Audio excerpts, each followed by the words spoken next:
Try this and go.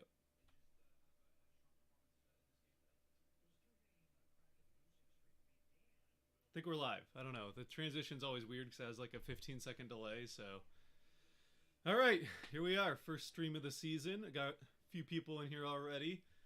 Game starts here in about 15 minutes in Florida. Looks like Florida's got their reverse retros going. So, might as well have Seattle reverse retro on. I didn't actually know that Florida was going to be wearing their reverse retros, but I don't.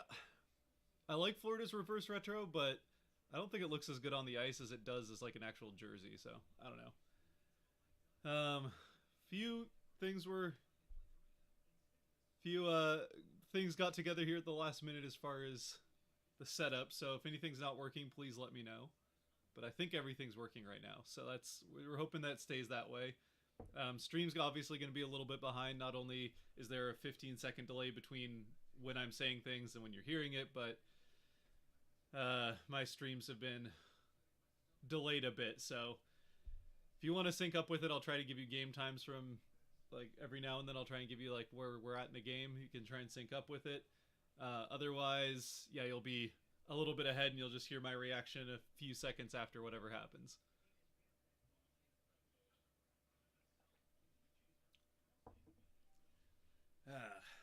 But it's good to be back. Good to be back, and hopefully the Kraken can get back to some winning. Try and make that happen, I guess, with the stream here. Certainly would help the Seattle Sports Day, which is... Let's check how that's going. It was not going well for the other team playing in Seattle today.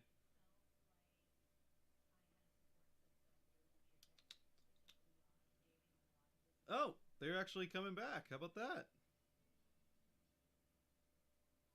How about that?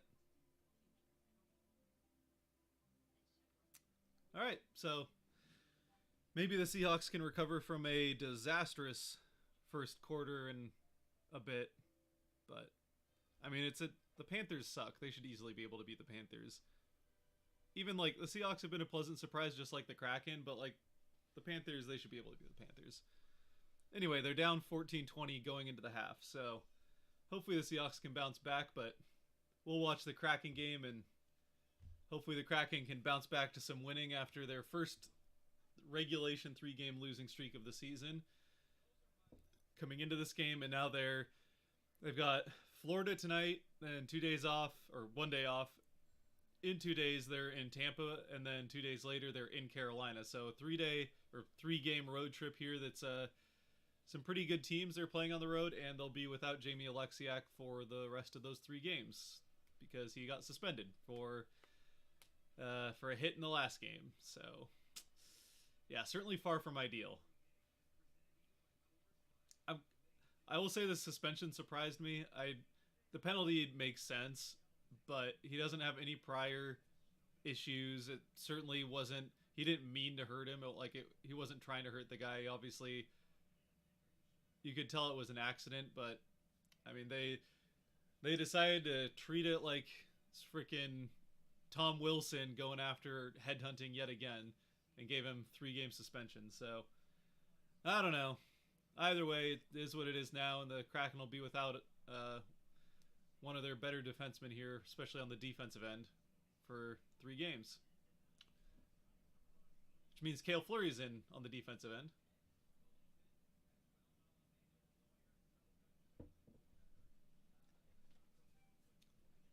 So yeah, they'll be... Otherwise, I think it's pretty much the same lineup. See Grubauer in net. So it should be Grubauer in net, Fleury on the defensive end instead of Alexiak, and otherwise, pretty sure we got the same lineup. Obviously, no Shane Wright because he's down practicing, getting ready for the World Juniors, playing with Team Canada. Sounds like he might be on a line with the 2 guys competing to be the first overall pick. Obviously, Bedard and then Fantilli, or Fantilli? I think it's something like that. I don't know. I haven't started looking too much at the draft, and the Kraken, even if they don't end up making the playoffs, which, again, if they can get back to how they were playing early on the season, that shouldn't be too hard to do, but they're not going to end up with the first overall pick, so they're not going to get Bedard. They're not going to end up with the top 3 picks. They're not going to get one of those top 3 guys that are all kind of vying for that top spot. But unfortunately, right now for the Kraken, it looks like the two of the teams that have the best chance of getting Bedard in that first overall pick are in Seattle's division. So San Jose and Anaheim really fighting it out for that first overall pick. Or I mean, obviously there's a lottery, so anything can happen. But let's boogie, says Riley. Absolutely, we're going. Saw you say that before I even started streaming, but that's okay. Goat has returned. Need a Kraken win tonight for real? Yeah, definitely need, I would say, at least a point out of this game. If they get one, like, overtime shootout loss, they get 1 point, it's not the end of the world, but you definitely want to try to get back to those winning ways in this one for sure.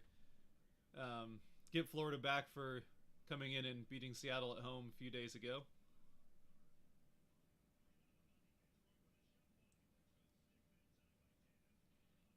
You won gold in your Special Olympics hockey tournament as a goalie. Nice. Goalie pads are expensive, so that's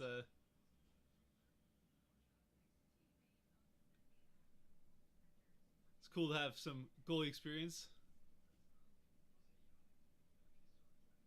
They're doing some little pregame stuff, so we'll get going here in 7 minutes. The game should get going. Probably a little bit after, because they do the national anthem and all that.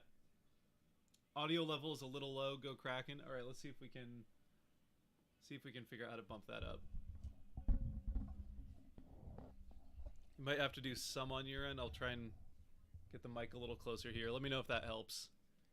There might have been some rustling there. I apologize if you heard some rustling of the mic, but mic's a little closer now, so hopefully that helps. I'll try to talk a little louder.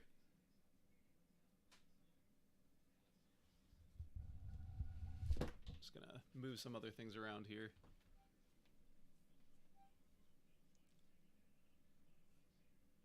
We'll win without him. Next man up. Yeah.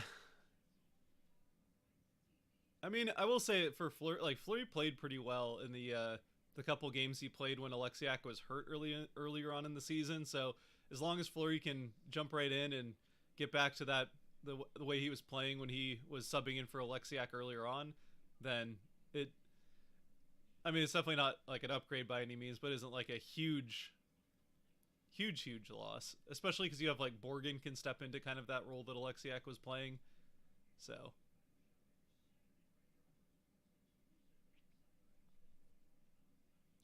gonna be rooting for the Panthers since I'm a Kings fan, but hopefully both games are good. Fair enough. Yeah, the Kings do need some help from.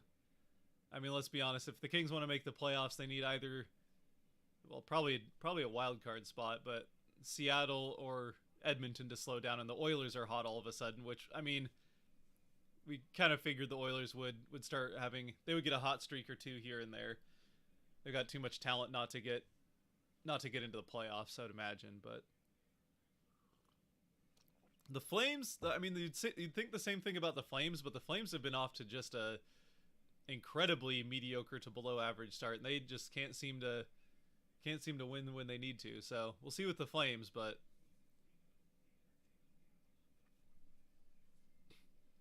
yeah, let's see. Let's look at the standings right real quick here. No, it's Vegas is up a bit. They're still number 1 in the division. Hold on, I'm trying to get this. Still halftime in the Seahawks game. Seahawks are currently behind, but all right, yes. So standings wise, Vegas is in first with 41 points and 29 games played. Then LA jumped back up into second with 34 points, but they're already 30 games into the season. The Kraken have played 26 with 33 points, so a point behind LA, but they've got four games in hand to make up that point. So I'd still say a pretty safe lead there, as long as they can break out of this losing streak. And you've got Edmonton with 28 games played and 32 points, so still Seattle's got 2 games in hand and a point in hand there, so that's good. But then, yeah, then you get down to Calgary and 28 games, 32 points. So they're even farther back. And then Vancouver's trying to scratch their way back into it, but 27 points in 28 games is not going to help them out too much. And then obviously we already talked about San Jose and Anaheim are both fighting for the first overall pick. So nothing to worry about there as far as that's concerned.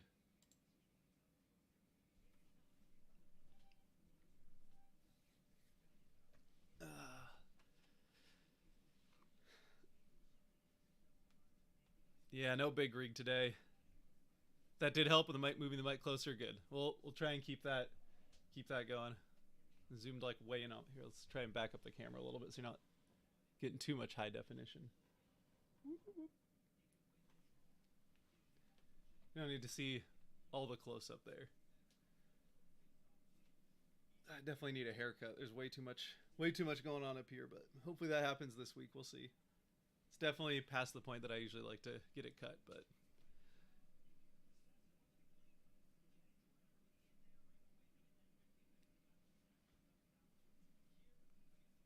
let's see what else we got here.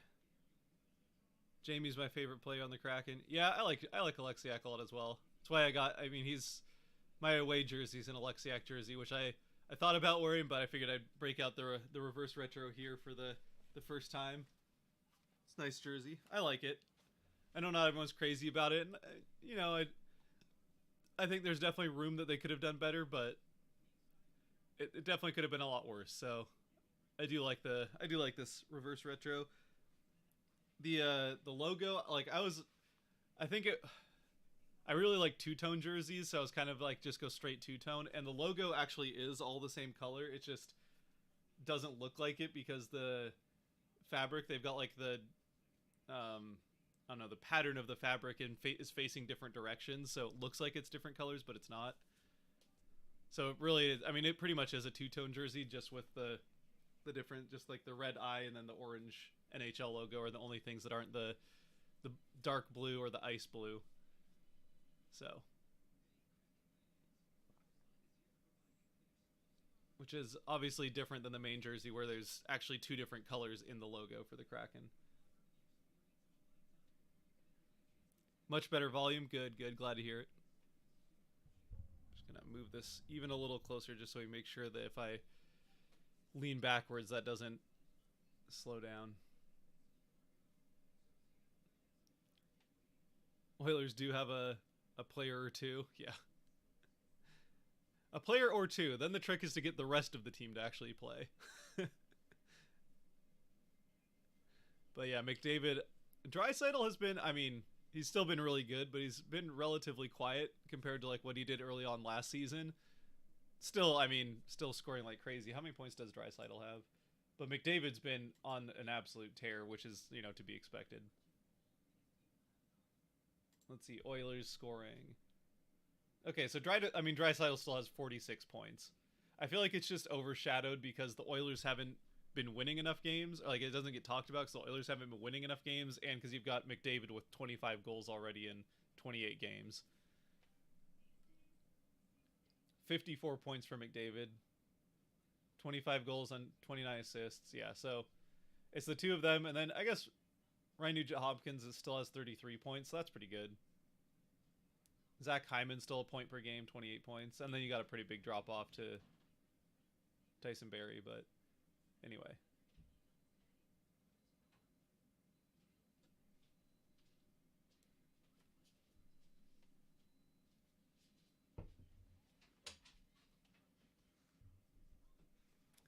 Anyway, we're not playing the Oilers tonight.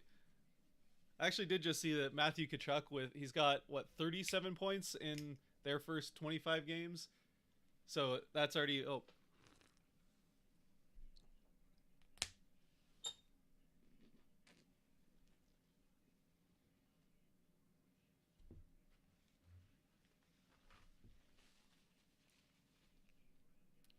I opened up a beer and I guess it had a little bit of foam there.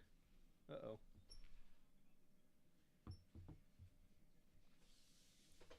All right.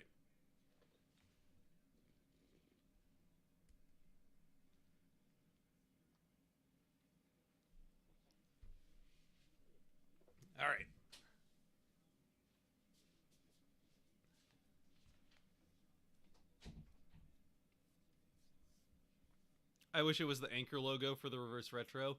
I feel like the anchor logo will end up on the front at some point. Maybe not. I mean, who knows? They still have a third jersey, which I kind of feel like next season might be the season that they'll bring out a third jersey. Obviously, we won't hear anything about that being even announced as a thing.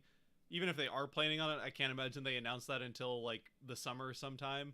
They'll pick a dead point in the summer after the season and before free agency or before the draft or maybe after the draft they'll, or even at the draft, I guess. If they are going to do a third jersey, they probably won't announce it until after the season and we're into the summer. But I feel like there's a decent chance that we see a third jersey next season, like a true third jersey. And this won't be it. They've already said this is for the reverse retro deal. And I mean, it's still fun to have a third jersey. I mean, they're only wearing it for 4 games, but an official like on ice game worn or jersey that they actually wear in games, a third one. Fun to have that in the second season. I think Vegas had to wait like 3 or 4 years before they got a third jersey, and then they got their third jersey, the gold one that's now their home one, and their the first reverse retro I think were in the same season. So they were just 2 jerseys for quite a while. But we'll see. I'd like to see a third jersey next year. Maybe that's where they go with the anchor on the front. We'll see. Of course, I think it's only like 2 more years of Adidas, and then they switch to, I don't even know who actually has it. I don't think they've actually picked someone that's gonna buy the jersey making, which is too bad because Adidas does a really good job, I think, with the jerseys. Certainly the quality of the jerseys is great,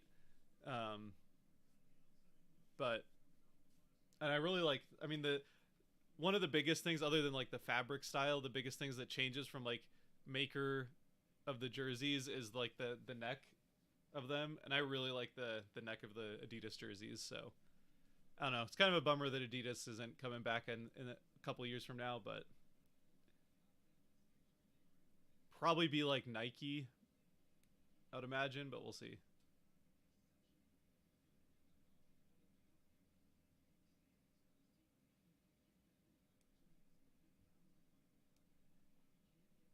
Hope all goes well for the group. Yeah, as long as they can get out of this game healthy, I think that's the biggest thing, especially on the defensive end. Like, if someone gets injured on the defensive end in this, like especially in this game, then you've got to figure out for 2 games before Alexiak gets back from suspension what you're going to do there. I mean, you have to call someone up from the AHL.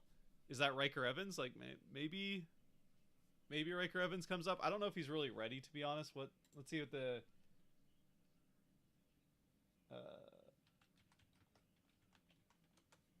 let's look up the Firebirds and see how Riker's been doing. I mean, obviously, like, AHL stats are pretty limited, to be fair, but Chilla Valley Firebirds. Okay, I mean, he's got 11 points, 1 goal, 10 assists in 18 games, so, I mean, points production-wise, Riker's been doing pretty well. Probably, I would imagine they probably call up, like, Brogan Rafferty, though, like someone with a little bit more experience.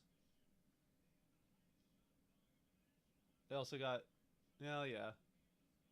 I guess it was Gustav Olofsson is who they called up last time. So maybe they call up Olofsson again. He played 1 game, and he played pretty well in the 1 game. I mean, for a guy that wasn't going to get, a ton of ice time and is basically just there to kill minutes and not make mistakes, he did a pretty good job, I thought, in that 1 game.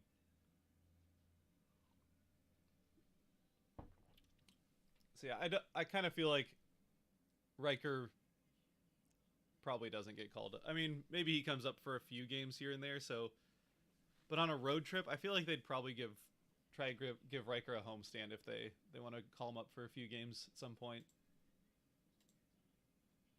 So, we'll see. They'll go to Nike, who will put all sorts of nonsense patterns. Yeah, Nike. I feel like with Nike, it's either really hit or miss. Like they either go way too overboard with trying weird. Like Nike's definitely into trying out their stuff with, like, they try new stuff with a lot of jerseys, unless it's like a super traditional team that just says like no, But Nike's definitely willing to go out there with jersey designs if the team or school or whatever is willing to go with them. So if it is Nike, then we'll see. Game's got to be getting started here pretty soon. Again, my stream might be a bit behind, so there's a stream delay on YouTube of 15 seconds from when I'm talking to when you're hearing me, and then there's a delay. Like I'm using Fubo. I use Fubo to watch the games, so there's a delay on that as well.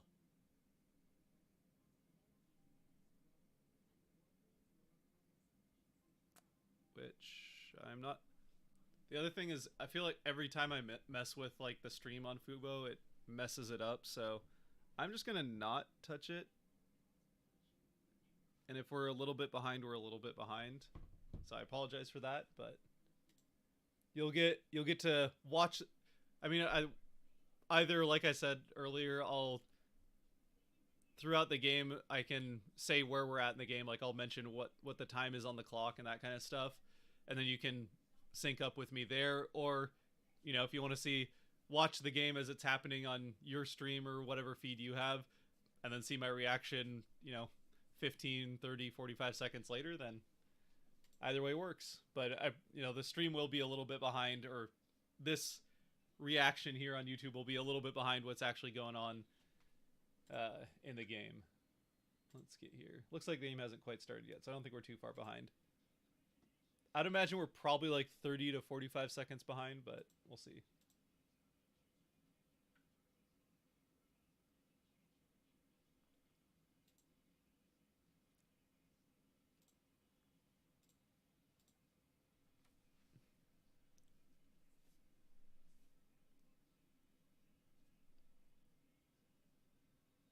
I would have bought 5 or more if they were the Anchor logo. Yeah, the Anchor logo is sick. I agree. I do want to see the Anchor logo on a jersey at like as the front of the jersey at some point. And I feel like they'll do it. I mean, Vegas's first reverse retro, they did their secondary logo on the front, which I wasn't crazy about the red and like the V shape. Like they did like the Vancouver V almost, but then put their secondary logo on the front. I wasn't crazy about those jerseys, but I mean, Vegas put their secondary logo on the front, so I don't see why Seattle couldn't.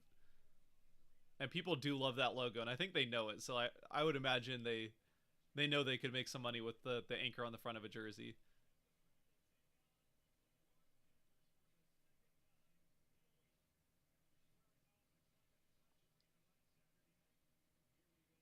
Can we get one jersey per season?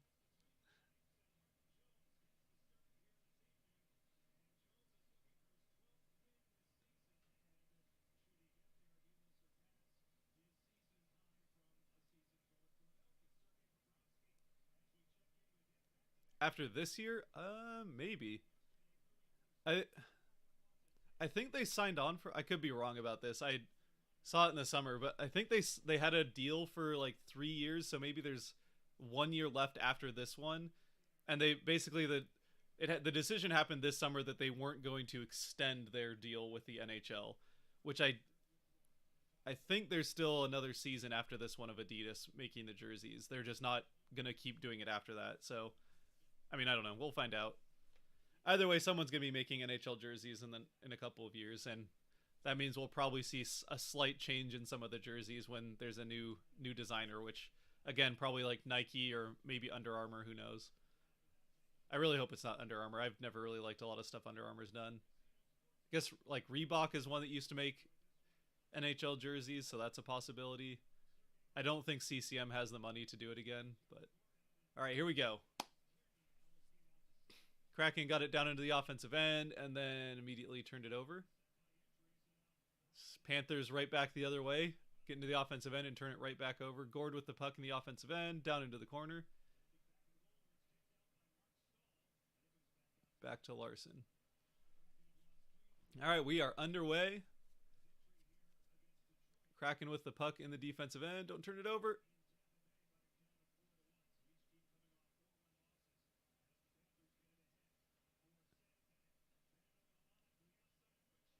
Oh, off the post. Ooh. Kachuk just put it off metal. They got a crossing pass there, and Grubauer was not quite back. Could have easily been 1-0. Beniers. Goal! Yes! Let's go! Matty Beniers. I'm going to try and clap away from the mic so I don't want to deafen anybody. Let's go! I think that's the, 11th, 12th of the season for Beniers? Yeah, just a sloppy, just turned it over in the defensive end. McCann backhand pass to Beniers in the slot, and he buried it. Let's go. Nice pass from McCann. Both Beniers and Eberle were, open coming down the slot. Beniers was just behind him and had a better shot, so Eberle let Beniers take it, and he buried that. Let's go. 1-0 Kraken, a minute in. Let's get that. I got to get reaccustomed to changing the score and all that, so work with me here on the score. But puck's dropped again.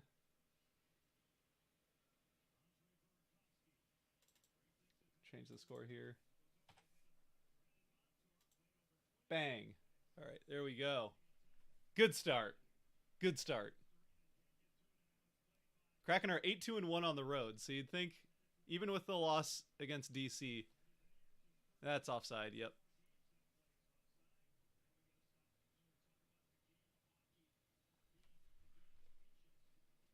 Matty Beniers.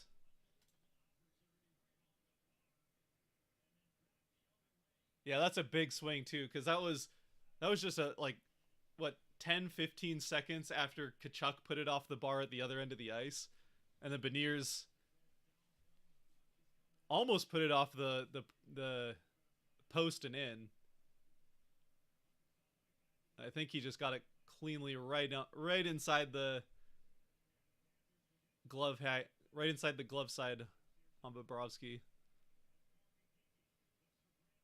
See Geeky down there. It's Geeky Sprong Tanev.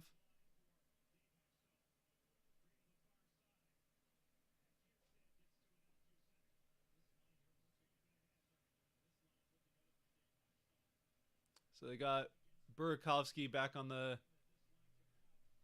Or sorry, Bjorkstrand's back on that... Oh, no, okay.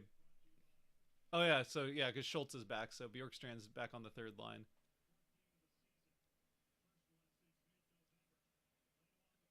Good little play there by Borgen. Get into the offensive end. Dunn fighting it forward behind the... Ooh, good hit there. Who was that, Gord? Yep. And Gord is so good on the forecheck.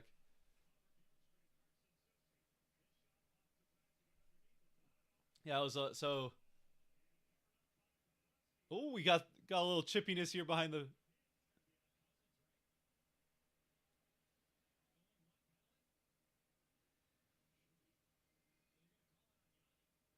Oh, they're calling it on Gord?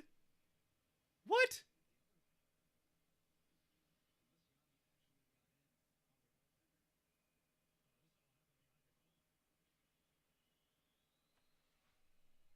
Yeah. I mean, everything comes and goes with luck.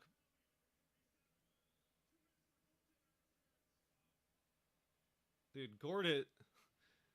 I mean, I guess we'll see on the replay, but this did not look like a very good call. He doesn't even touch him! Oh, did he get his mask? Let's see another look here. So Gord comes in. Oh, yeah, he did get Bobrovsky's head. Okay. All right.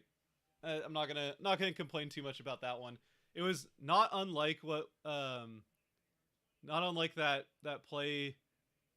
Who was it? It was Dallas and Winnipeg. I can't remember where they were, but where Hellebuck's head almost got taken. I mean, not taken off. Obviously, it's an exaggeration, but Hellebuck has his head out to the side, and then big save Grubauer. But Hellebuck had his head outside the crease, and then guy comes in, hits Hellebuck's head, and then Hellebuck went down, and the Stars tied it to go into overtime. That's almost exactly the same play we just saw there, except for at the start of the game instead of the end of it. And both again, I think that was probably a decent call to call that goaltender interference. But the Hellebuck one wasn't called. It definitely should have been. So, yeah, not going to complain about that too much. Either way, the Kraken are halfway through the kill, so.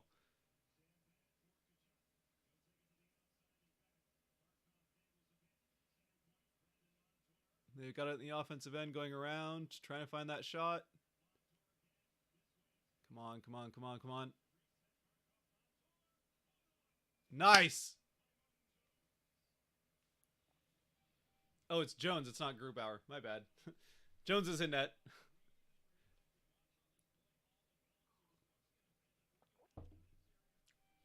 I thought it was Grubauer, but that's definitely a 3-0, not a 3-1. Yeah, Jones's start had a good start to the game.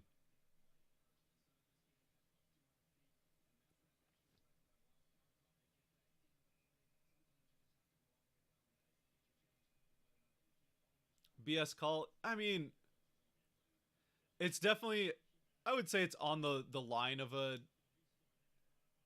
but I don't hate the call. Like that is something where you obviously Gord didn't mean to hit him, but you want to you want to be able to protect a like hits to the head there on a goaltender, even if he's leaning out of the crease. Oh, whoo! That was a good rush chance there by Florida, but Jones was right on the spot. Took that right in the chest. Prevented a rebound too, which is a big important thing there.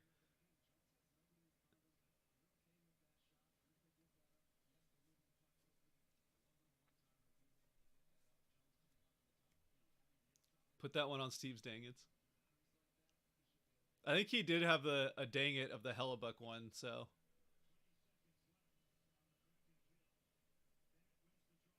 I'm going to the Rams Seahawks game on the 18th. Go Hawks.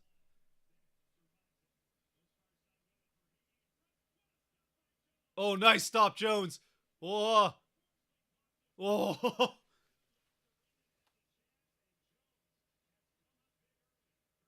All right, kills over. All right, we're back to 5-on-5, guys. Gord's out of the box and back in the play. Oh, pretty good kill. Pretty good kill. They got a couple of decent looks. Oh, oh, but he just couldn't settle the puck to get the shot off.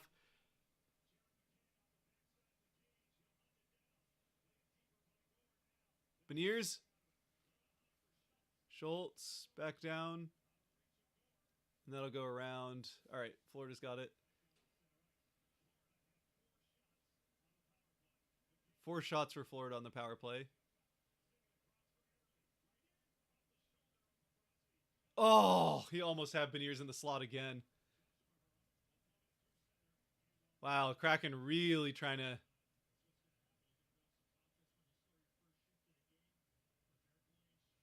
That Beniers line nearly just scored again on a couple of chances. And we'll get a face-off in the offensive end with the first line out there now, so.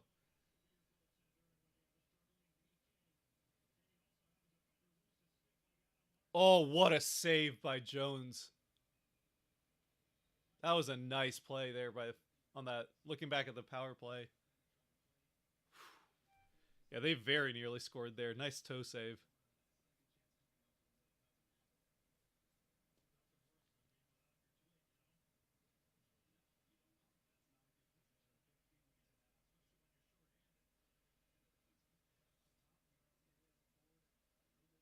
Yeah, Jones in net. I was at the Apple Cup, didn't like the outcome. Again, I think we're on separate sides of that one. I mean, I will say like my I've got 2 people in the house I grew up in. One, my dad went to UW, and my sister ended up going there as well. So personally, I have got no strong affiliations one way or the other, but I'd always lean towards the Huskies, just because the school I went to didn't have much of anything for sports. It wasn't a D1 school, so when I don't pay that much attention, if I'm honest, to college football or basketball. Like I watch a little bit of March Madness just because like a giant tournament's fun, but what?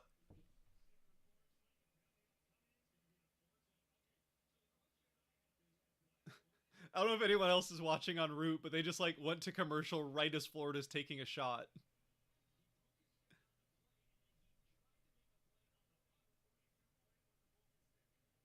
Oh, you don't hear that one very often.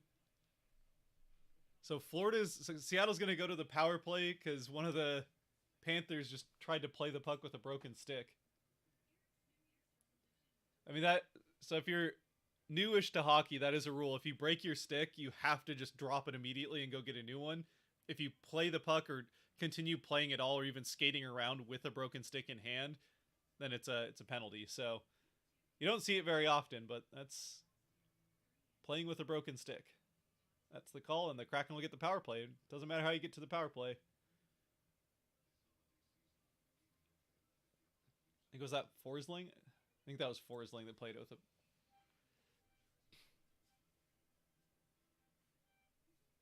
You also like the Vandals? Is it the Vandals that have that like indoor football stadium that it's got like the flat wall at one end of it? Flat. It's like a really unique looking stadium. I mean, it honestly kind of looks kind of outdated, but it looks. I mean, it's unique. Good old equipment violations. Yeah.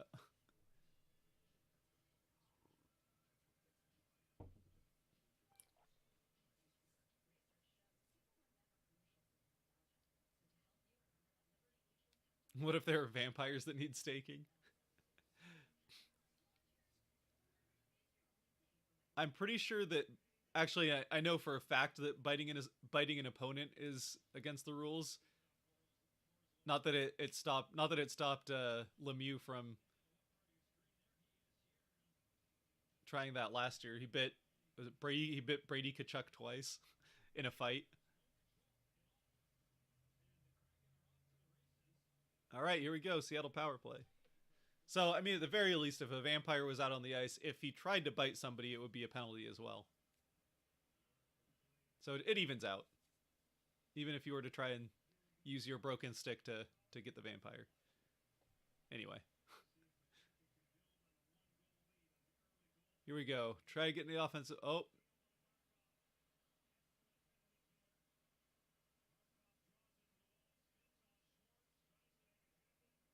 All right.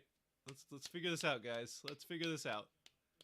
Let's get into the offensive zone on the power play, huh? Here we go.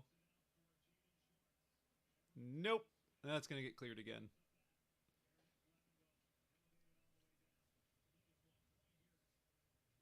No, the sticks are all carbon fiber now, yeah.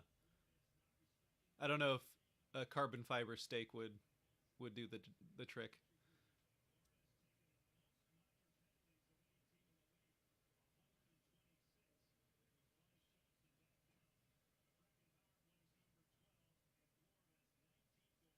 That was holding.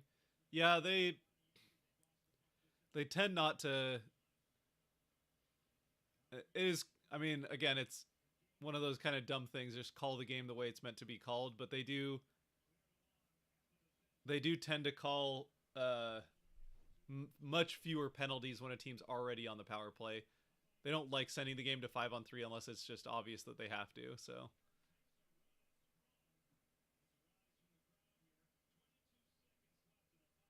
All right, this has been a pretty underwhelming Kraken power play, if we're being honest. Finally in the offensive zone with 13 seconds left in the power play. They'll get set up. Benier's shot! Oh. Get set up again. Trying to get this around. All right. Well, I feel like that power play would have gone better if they didn't wait until 10 seconds left in it to finally get set up. But, they got a couple of shots off. Benier's got one, and then Bjorkstrand got one there at the end. It was from a tight angle. I don't think that was... The Bjorkstrand one didn't have a great chance of going in.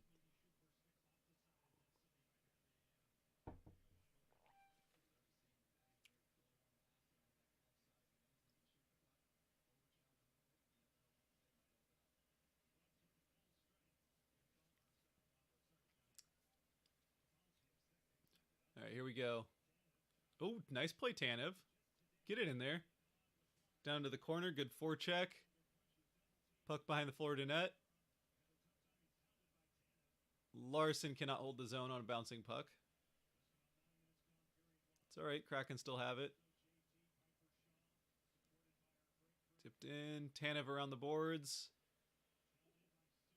Susi does hold it in, but Florida's got the puck. Nice. Gord down the middle of the ice. Schultz will just dump it. First line in there. Schultz has it.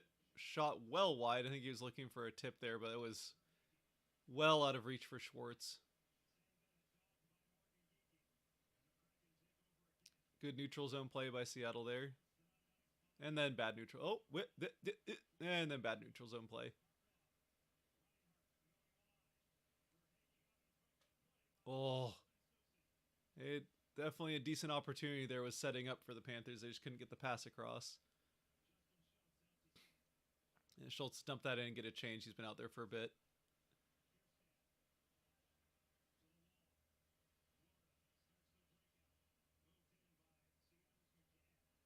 All right, second line coming on the ice now. It's been the best line so far this game. They've got the goal and then a couple of other good attempts. Oh, spread it out, boys.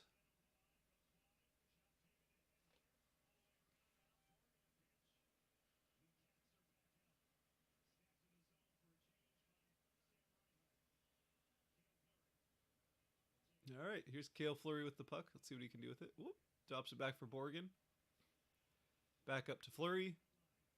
Dumps it in. Nice play, Larson. Gets it on net. Not a particularly dangerous shot. Looking for a rebound. Done. Slot. Beniers. Oh, he tried to get it to Eberle. His backhand. I kind of wish he had just taken the shot. Oh.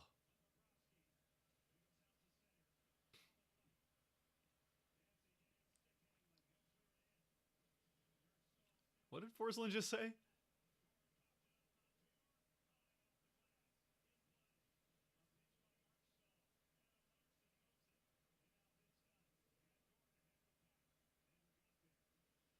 Dumps it in. Bjorkstrand will go get it in the corner. Whoop.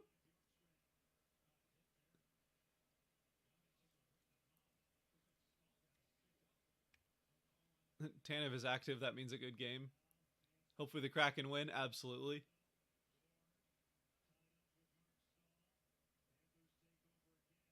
The rare time I'm rooting for Brady and he's losing. Yeah, the Tampa Bay has not been very good so far this season.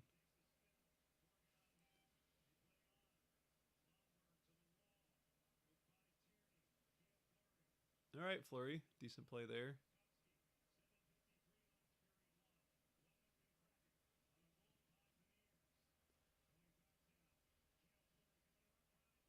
Oh!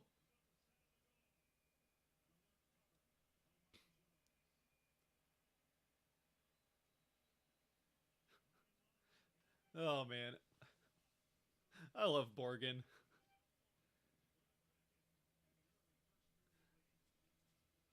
Borgen's getting under someone's skin out in front of the net there. Kraken have been the better team thus far. Yeah, I think so. I mean, they had... It was not an ideal start. They definitely gave Kachuk a good chance to score right at the beginning, but he put it off the post, and then they scored right back the other way. And yeah, I think it's been... Other than the power play, which they got their chances, Jones was just on point. So...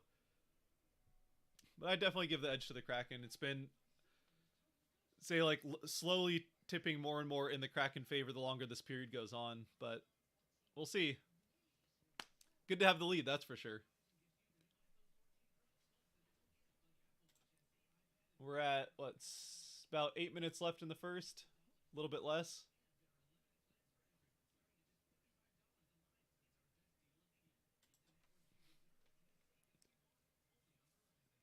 I smell Vegas and Seattle in the playoffs. Man. As a Seattle fan, that's not a series I particularly want, but it would be kind of fun to see a playoff series between the two expansion teams. Or most recent ones. Man, I just have like an itch I cannot, like a hair or something.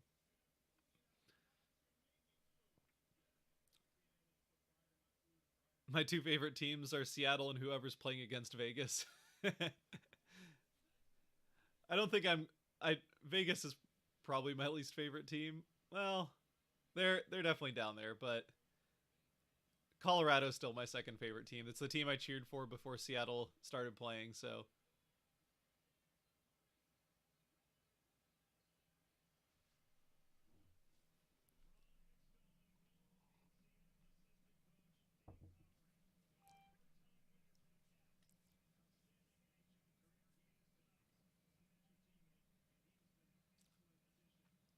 oh, they're showing Lowry's stats. The Seattle assistant coach played a good chunk of his career in Florida.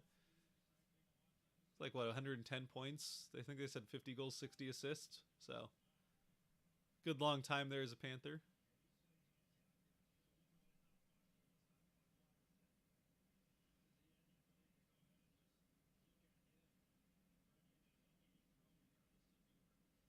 All right, here the Kraken are just not giving the Panthers anything through the neutral zone, which is good to see. Of course, as I say that, they get into the offensive end, but even there, they had to dump it, and they oh, that was definitely looked dangerous. We got an icing here, so face off back in the Seattle end.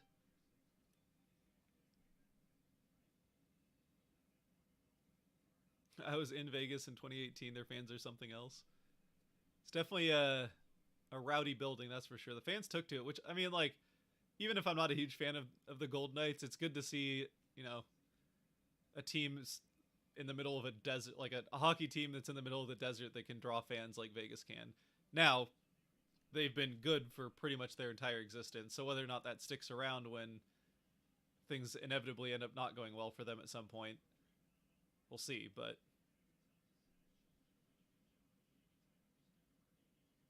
it's good to see full buildings. I mean, shoot, even the Rams are able to get their building full. Sure, it's always full of opposing fans, but at least there's fans in the building of one team.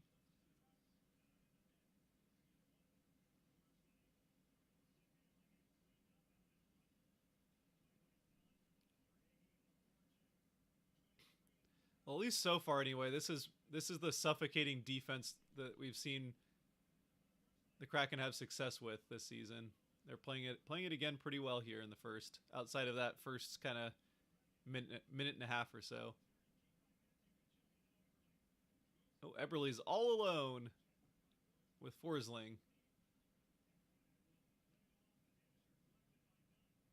Don't out in front. Oh, Schwartz circling the net.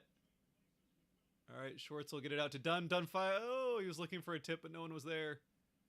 Borgen will keep the zone. Gets it in. Eberle needs to get out and get a change. See, Burakovsky should be coming in. There he is. Oh, just wide of Borgen. Oh, Borgen need to pick up that stick. There we go. Burakovsky, flurry shot. Oh, blocked outside the... Fleury will just slap it in behind the net. Schwartz still fighting for it. Wemberg out to Schwartz. Oh, good defensive stick. 5 minutes left in the first. 5 minutes left in the first. Here we go. First line changing out. Fourth line out there. Or maybe this is... Oh, it's third line, sorry.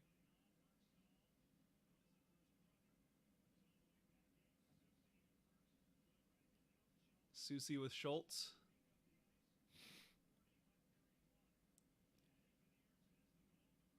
Donato.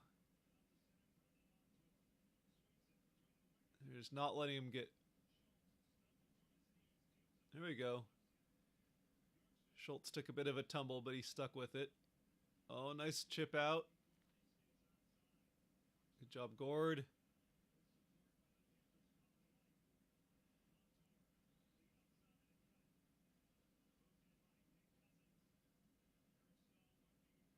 Here we go. How do I Sprong get it up there for Tanev? Oh, nice play, Tanev. Oh, nice play by Tanev. Almost got a good shot off out of it.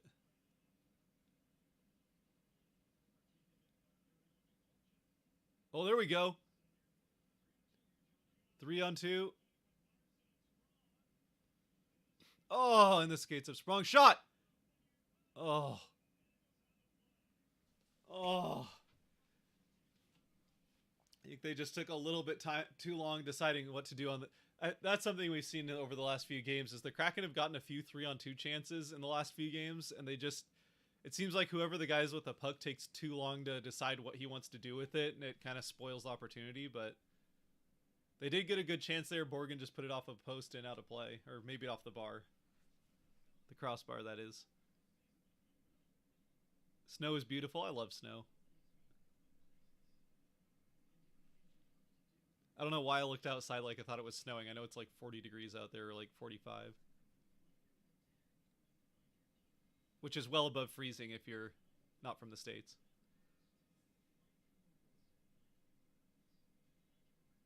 Root commercial. Hey, you know what? As long as Root plays the commercials during the actual commercial breaks, they played the first few seconds of a commercial earlier on in this game right as the Panthers were taking a shot off on goal. It was like, stick goes up, and then commercial. And you're just like, oh, what? Like, I half expected to come back to just, and they score.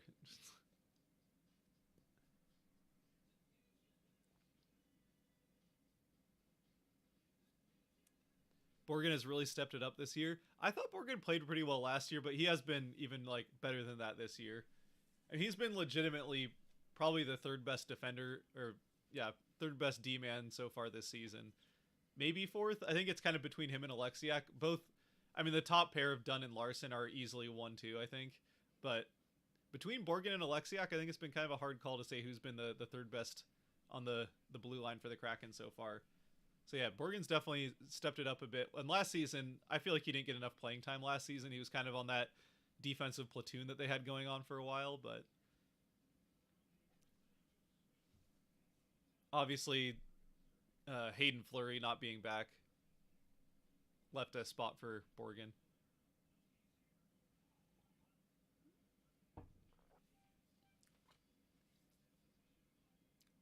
Which Hayden Fleury I thought had a good start to the season, but then he got benched for a few games for whatever reason I still don't really know, and he never really seemed to like get his head back in the game, I guess, or whatever you want to say. He didn't seem like the same player really for the back like 3/4 of the season after that. Eberle to Dunn and off a stick out of play. So about a little over 3 minutes left, and we'll get a face-off in the offensive end for the Kraken.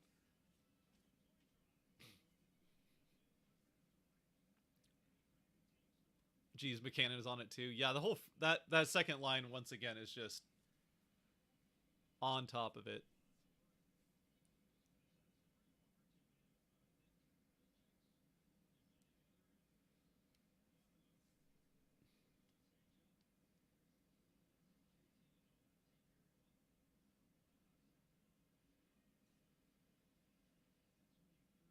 There we go. Good play by Susie there.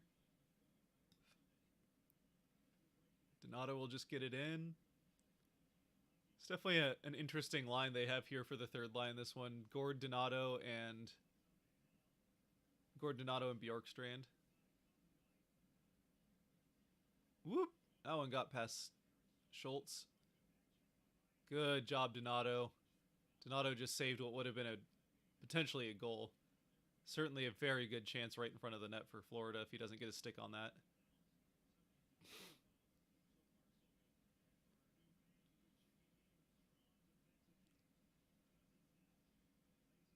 There we go. Donato again on the back check taking the puck.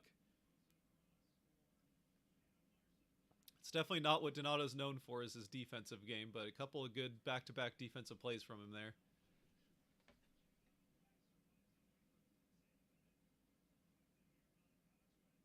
Wemberg with the puck behind the Florida net.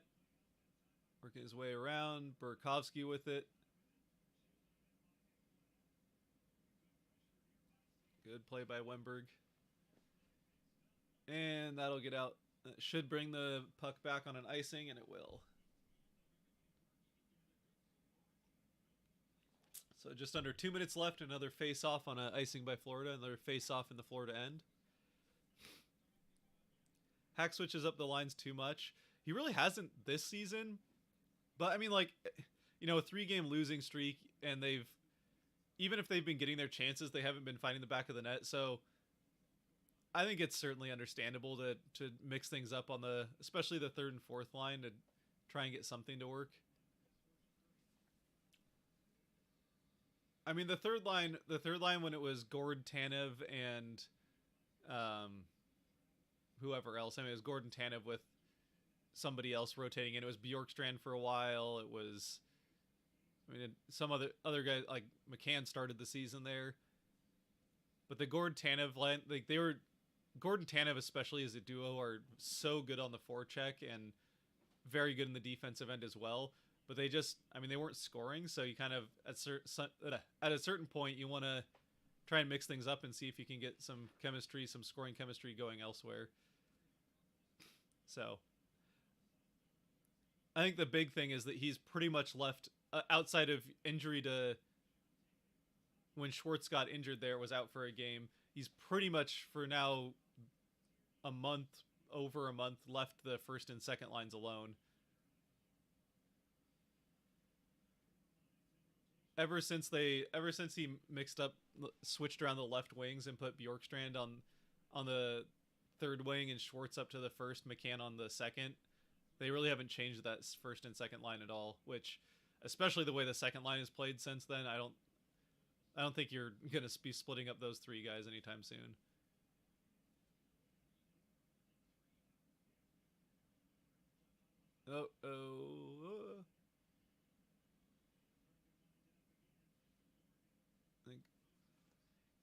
I don't know if they're at the end of a shift there. Florida had a chance at 3-on-2, but Schultz looking for Beniers. Man, what a save. Borgen had that. Oh, I didn't even see Borgen for a second. Eberle down across. Oh, what an opportunity. That was a night. That's just an incredible save by Bobrovsky.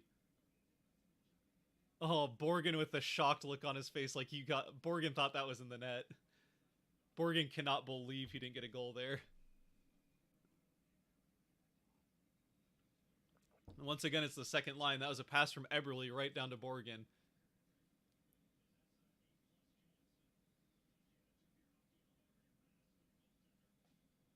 Just a beautiful save there. And Borgen put one off the post earlier too, so it's interesting. I don't know why. I don't know what's going on here, but for some reason Eberle's taking the face off. Interesting. Beniers keeps the zone. Oh, what a play there.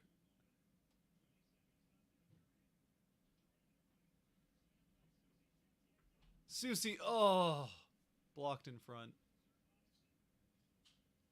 10 seconds left. Looks like we'll go to the end of the first here with the Kraken leading 1-0. Yeah, that's it. All right. Another second period, going into another second period up by 1. So we'll see if they can not collapse completely like they did in DC. But that was a very, very good first period from the Kraken there. I mean, this could definitely be easily like 2 or 3-0. Could easily be like, let's be honest, the Panthers had that one go off the post in the first few seconds, so it could definitely be like 2-1, could be 1-1. But it's not 1-0 after 1. Let's get this changed up real quick. Just going to switch it to the second period before we get halfway through the second. Still says first up there.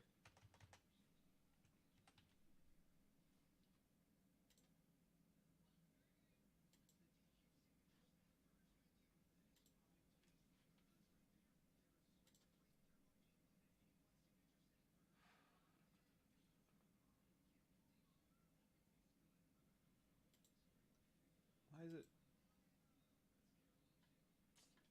Hold on. This whole thing just got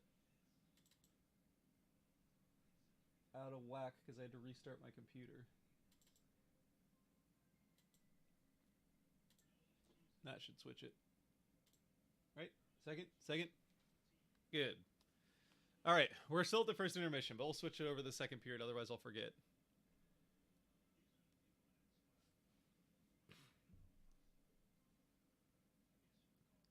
(17-20) in the Seahawks game. That's a good catch. Let's see this.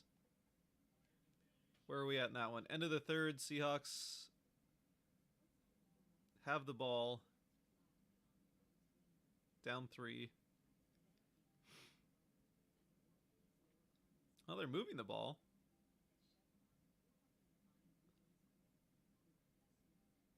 How many yards does Metcalf have already? Oh, wow. Marquise Goodwin has the most receiving yards for the Hawks with 71. Imagine if the defense had played the first quarter of the game. They'd be destroying the Panthers. Instead, they're having to come from behind. But it is what it is. If anyone's bored and still watching it, feel free to hit the like button. I hate to say it. It's annoying to say, but it helps other people find it, so...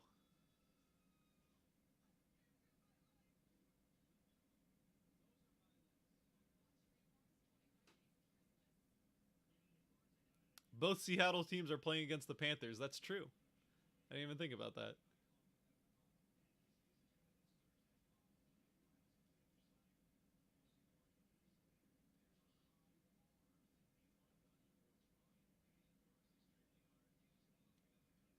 Talking about Yanni Gord. Sorry there, I was just staring at the screen with my mouth open. Not fun viewing. I don't know, the Panthers sweaters look gaudy to me. They kind of do on the ice. I feel like...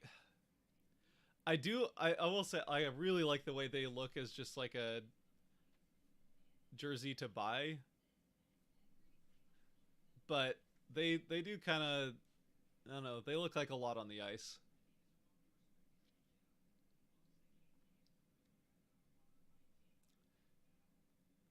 He got half on that one play. Cheers, go Kraken.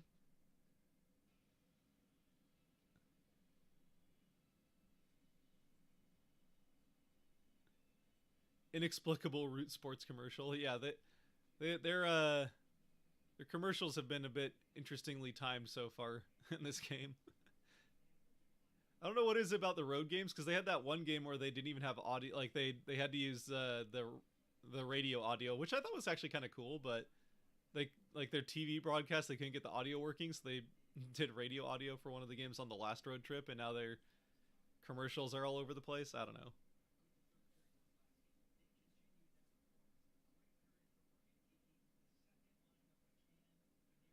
Scott, I saw you during the first intermission of the Montreal game. Was gonna say hi, but you looked like you're in a rush. Oh, I mean, feel free to say, yeah, I was. What happened? I was trying to get down to get a puck for the game, because Wright puts in his first goal. I wanted to get one of the little commemorative pucks from the game, which actually I've got right over here. So I went down to get this thing. Of course, the game then doesn't turn out to be very good at all, but I went down to get this. But I mean, if anybody sees me at a game, feel free to stop me and say hi. If I'm in a rush, it might be brief, but I'm still happy to say hi to people and all that stuff. So that having been said, I'm not out and about on the concourses too much during games. But if you happen to see me, then yeah, usually before honestly, usually before games is when I'm most likely to be found. But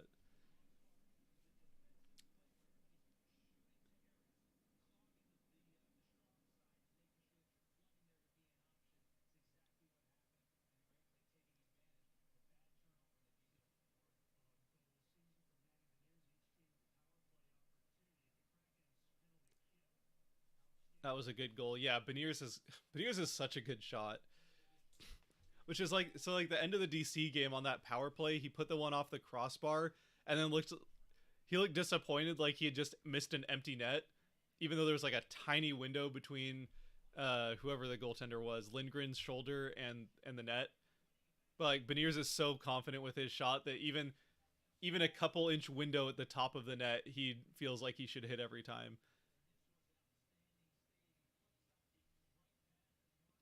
When are you going to do a fan meet and greet? Could make that happen at some point. I don't know if anybody. I'm going to volunteer him for it here. I don't know if anybody watches the Emerald City Hockey guys, but hang out with RJ at a lot of the games, so maybe do a joint meet and greet sometime. But yeah, if people are ever at games, let me, feel free to like leave a comment on the video of the previous game or something like that, or you can hit me up on Twitter and I'll try to make it happen during games if people are there and want to say hi.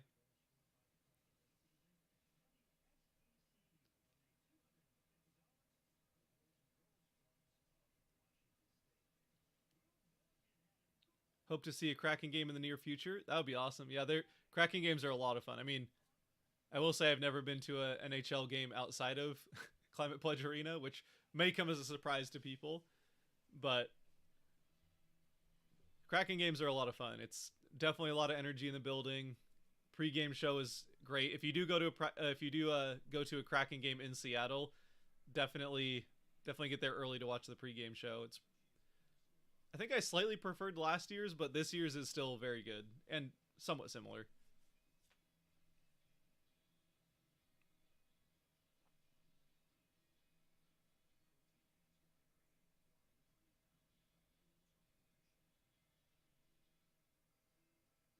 I just hate the Golden Knights because their management is slimy. Yeah, I mean, they definitely are pretty much a relentless business approach to it. They don't like they don't seem to think much about the human being of the players that they on the team. It's just like, oh nope, we have a chance to get rid of you and get someone else. All right, we're doing it. And like not even calling guys agents. They did that twice last season. They didn't let Fleury, like after years of telling Fleury he was going to be there until the end of his career, Marc-Andre Fleury that is, they'd just show him the door randomly without notifying him in the summer, and then midway through the season they try to trade, who was it? Was it Dadonov? Evgeny Dadonov. They tried to trade Dadonov like but at the trade deadline and without talking to him, and then Dadonov had to be like, so that team's on my no trade clause. You can't trade me. That was pretty awkward. So, I get that as well. Is Twitter still a thing? Good point. You can feel free to hit me up on Twitter for as long as it's still a thing, which it's yeah, that's fallen apart real quick. Fortunately for me, at least, I don't have a huge Twitter following, so like if/when at this point Twitter does completely die and the final flush down the toilet happens, then, we'll find something else.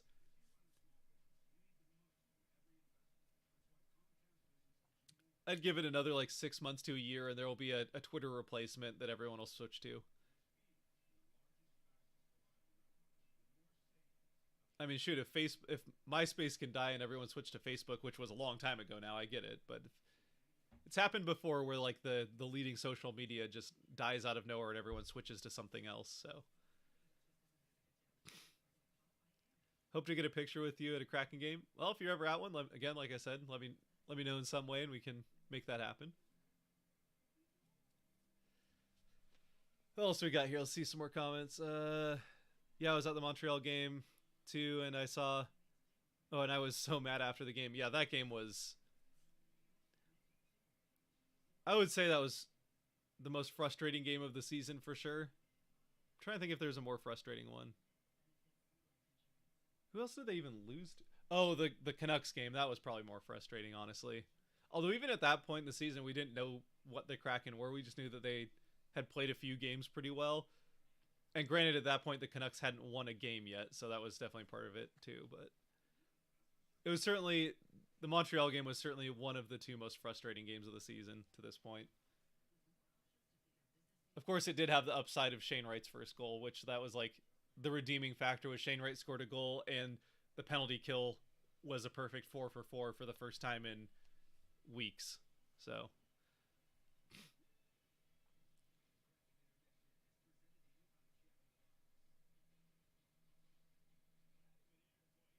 I fell asleep this morning watching your history of hockey videos, not because it was boring, because I was super tired. Uh, that was a good series. Need to get back and continue part 4. Yeah, so part 4, still part 5 and 6 are definitely coming for sure, and then I'll probably do a part 7. That's like, so right to this point, it's been pretty much the history of the NHL. I was like history of hockey up until the NHL, and then it's been like the history of the NHL since then. So I'll probably do a 6 and a 7 in the series of the history of the NHL, and then do a 7th episode that's like the history of hockey in a more brief way outside of the NHL. So like international leagues, Olympics, stuff like that. Maybe even like a brief history of. Actually, I'll probably save that for a different video. But so history of hockey outside of the NHL. We'll get to that. Of course, those ones do take a lot of time, so finding time to do them is another thing. But maybe during the Christmas break or something, I'll start writing episode 5, and once it's written, then it's a little bit easier. The writing of the episode and the editing take the longest with those videos, so we'll make that happen at some point for sure. But yeah, still more of those to come. I meant to get one done during the summer, but then like right as we were starting to have time to do things, our house all got COVID, and that killed my voice for like a month. I couldn't. I don't even know if I recorded. I think I recorded one video in the course of like a month. Fortunately, I had a couple that were like just needed editing, but my voice was. It was either dead or like I couldn't rely on it not to just like give out randomly, and that would just make recording frustrating. So anyway, I had meant to get another history of hockey out during the summer, but it just didn't happen for reasons. Let's see what else we got here. Comments.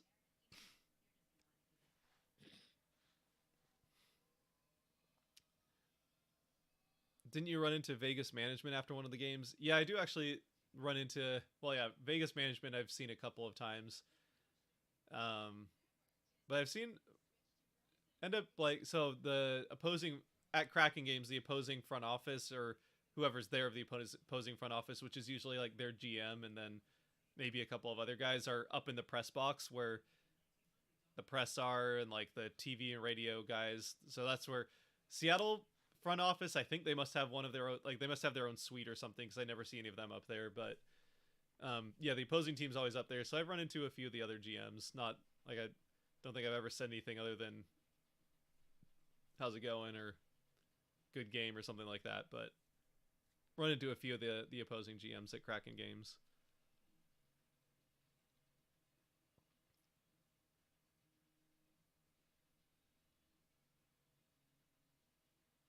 I heard they were going to let Fleury know before he found out on Twitter.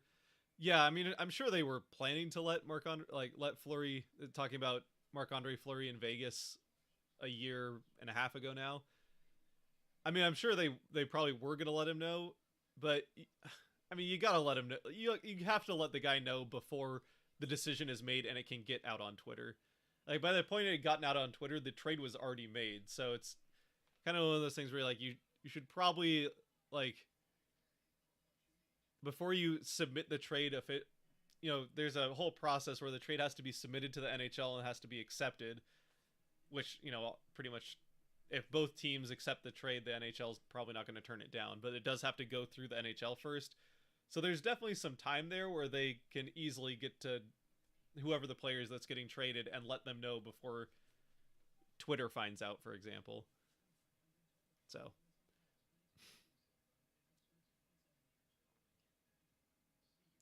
they were chanting "Bring us the cup" while leaving the game.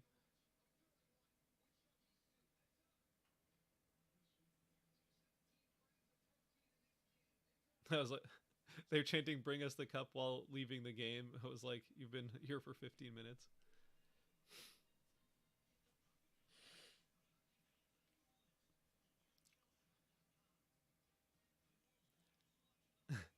The Canucks game was bad because, of course, we were the ones to give them their first win of the season.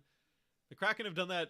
I mean, I mentioned it in the Canucks video, but the Kraken have done that both seasons of their existence so far, where they've given the team who gets their first win last of the league.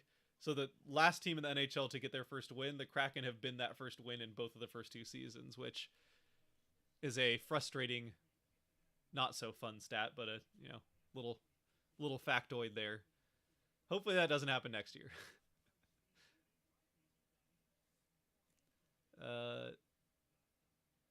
Dallas is your favorite team now, Riley? I mean, Dallas has been fun to watch this year, which has not been something I think you could really say about the Stars for some years now. I mean, not to say the Stars haven't been good, but they've been good thanks to defense and goaltending for the last quite a while. And now this year, all of a sudden, you've got Robinson absolutely going off. Is he still leading? He's like second in the league in scoring or something like that. But I mean, they're winning games by scoring goals and like comebacks and that kind of stuff. So they've been a fun team to watch all of a sudden, which is kind of weird to say about the Stars.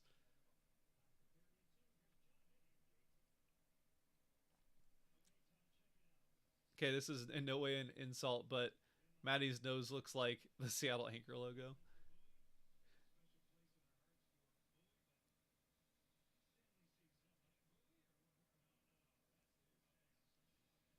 Yeah, guess the Florida Panthers Panther mascot is doing Santa photos. But getting ready, getting set here for the second period. Players are out on the ice and getting ready. So we'll be dropping puck here for the start of the second pretty soon.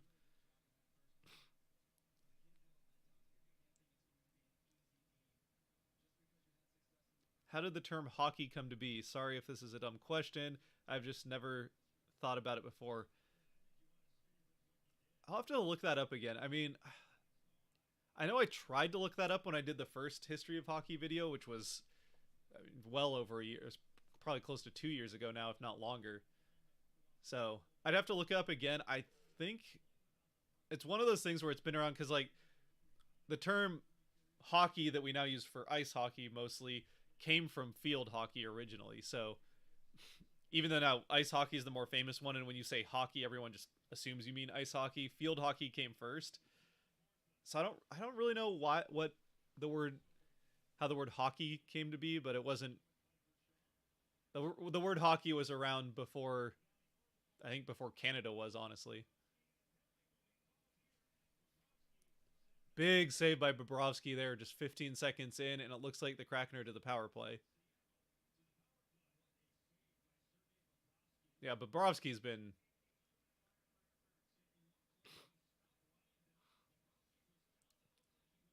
All right, let's see what happens here because Donato got a very good chance.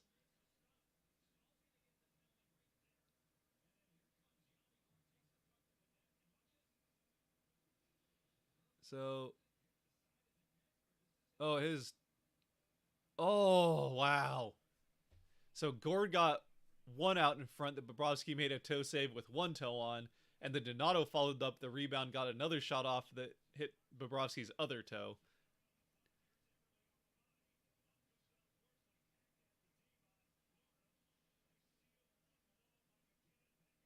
There we go. McCann shot. Oh,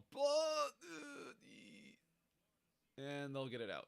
All right, so Kraken on the power play. They did win the faceoff, but Florida's able to clear it.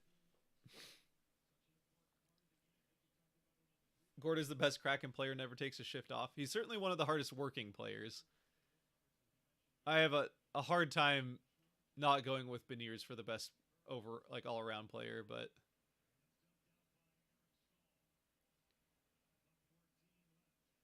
Gord is certainly up there. Like Gord is a much better player, and it showed last season he was second, I want to say, in points on the team, and he's not been getting, especially the goals. He has real slow start to the season in goals, but he offers so much more to the team beyond scoring. So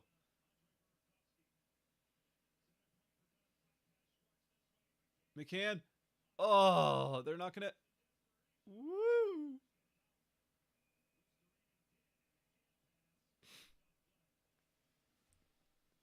All right, so we got a hand pass. 45 seconds left in the power play. Oh, McCann was trying to put it back out into the slot, but no one was there.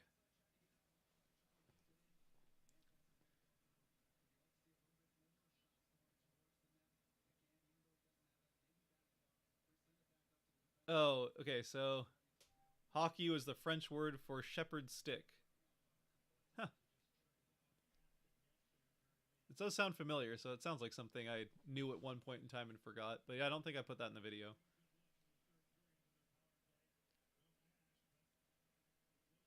It might have been one of those things where there was like conflicting opinions on where it came from, but I mean, I believe you there.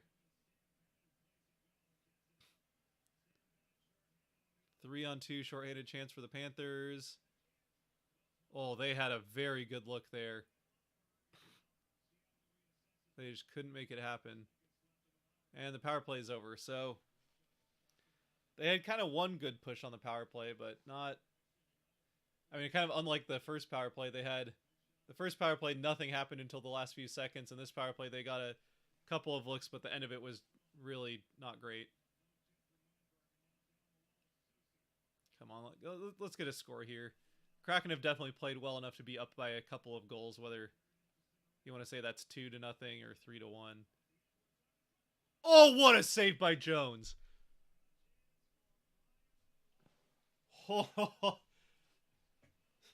Never mind a 2-goal lead. The Kraken almost just had the game tied up on him.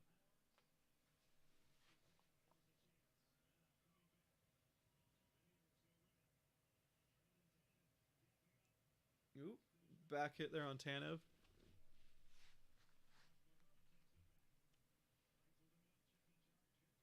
Gord frequently makes 3 plays on the same shift. Yeah, he's all over the place. When I got this reverse retro, I mean, I ended up getting a Beniers one, but which was mostly because it's the jersey that came out in Beniers' rookie season, so I was like, oh, okay, it makes sense. But I think if the Kraken do a third jersey next year, then I'll probably go Gord. What? Oh, Gord. Oh.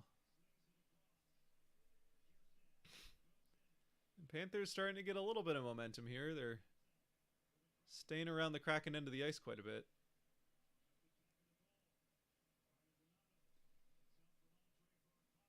Burakovsky with the puck. He's got 2 Panthers on him. There we go. Oh. Back out to center. Nice play, Gord. Nice play, Gord. Oh.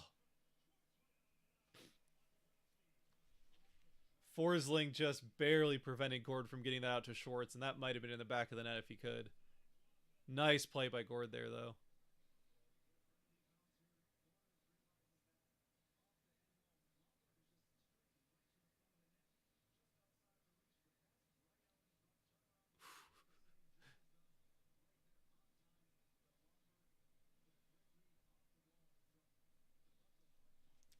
Jones like missed it with his stick originally, but then managed to make the save to save his own bacon, I guess.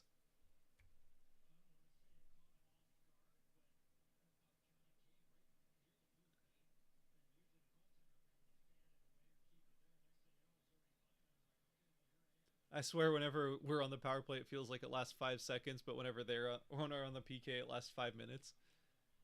Yeah, I actually kind of agree with you on that. It does seem like, I mean, that's kind of a. I feel like with the PK, you're just like counting down the seconds and hoping that they don't score, which is probably why it feels so much longer. But yeah, the power plays always do feel shorter. Of course, in this game in particular, they've had a kind of some trouble staying in the offensive end, so that you end up losing a lot of time to the puck getting cleared over and over again, which definitely doesn't help. And that'll turn it over.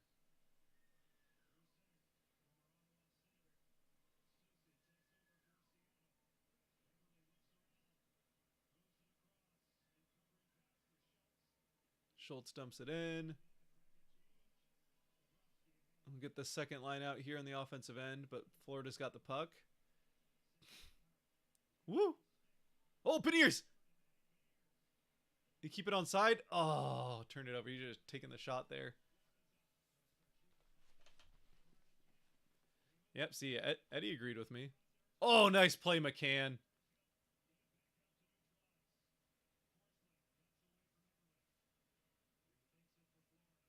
Eberle's off.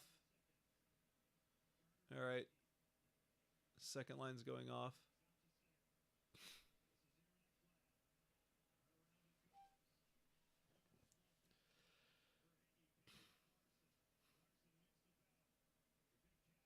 Oh, you absolutely hate the Dallas Stars with a passion. Oh, sorry, Riley. I misunderstood what you said there. I thought you said the Stars were your favorite team, not your least favorite. My bad. Dallas is my least favorite team. Oh, okay, you did say least favorite. I just misread it.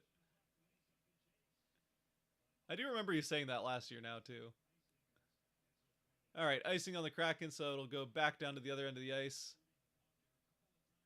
Bobrovsky does not agree, or Bobrovsky. Bjorkstrand does not agree with the icing call.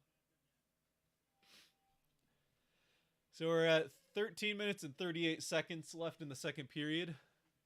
Kraken up 1-0 on the Panthers. Speaking of Panthers, oh, well, this is going really poorly. The other Seattle is not going to beat the other Panthers, unfortunately, because that team sucks.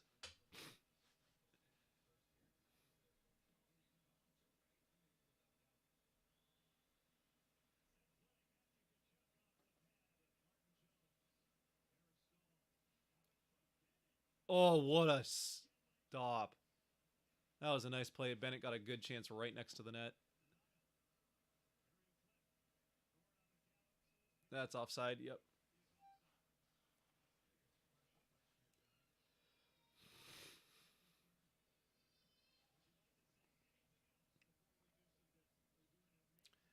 Bjorkstrand hasn't been as big of a factor as I expected. Yeah, it's been a slow start to the season for him.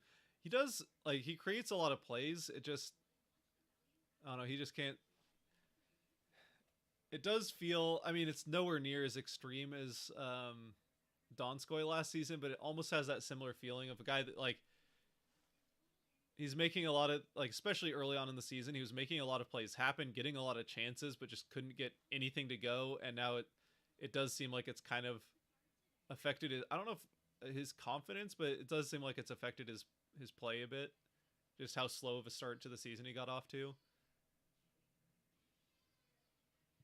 But he's a good player, and the Kraken have him for. I mean, they could trade him, I guess, but they've got him on contract for 3 more years, I think. So,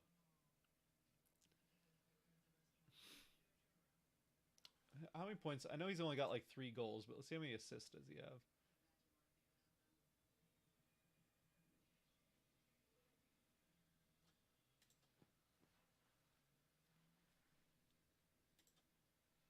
Don't know that off the top of my head. All right, so yeah, 3 goals, 13 or 10 assists for 13 points in 26 games for Bjorkstrand.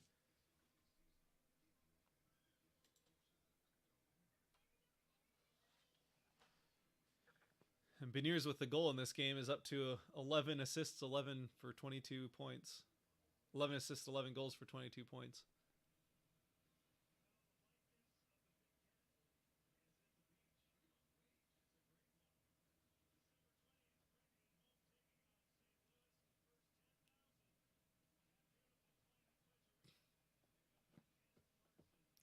Which actually, those 22 points for Beniers in 26 games ties him for, I guess, 26 plus. 22 points in 26 and a half games ties him with Eberle for second most on the team.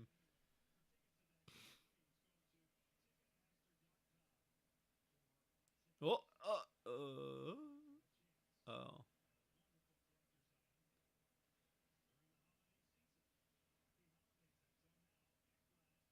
Oh, good play, Tanev. Nice play, Tanev. Oh, that wasn't Tanev. That was Schwartz. Sorry. My bad. Schwartz just laid down in the slot.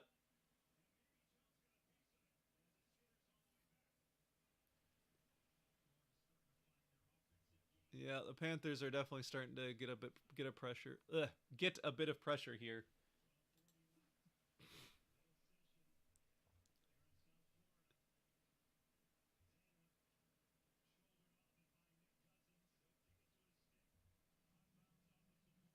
Uh-oh. Yep, there it is. 1-1.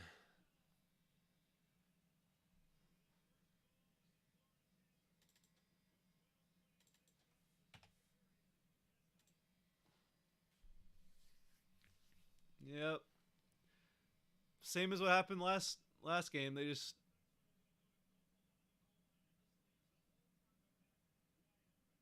yeah, both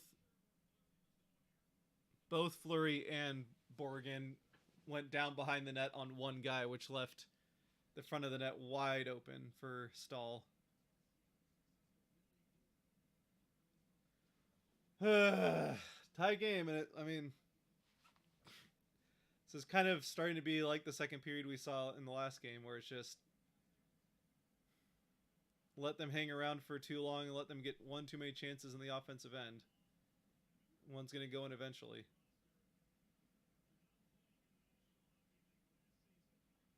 All right, here we go, Beniers. Here we go, Beniers. Oh.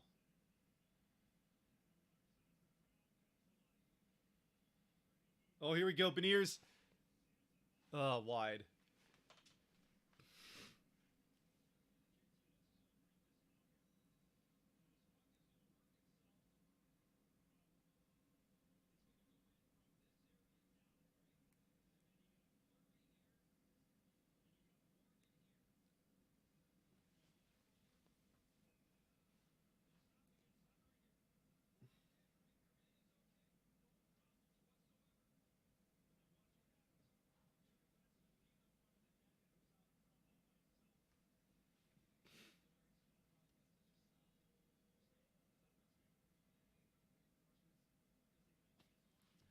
All right, here we go.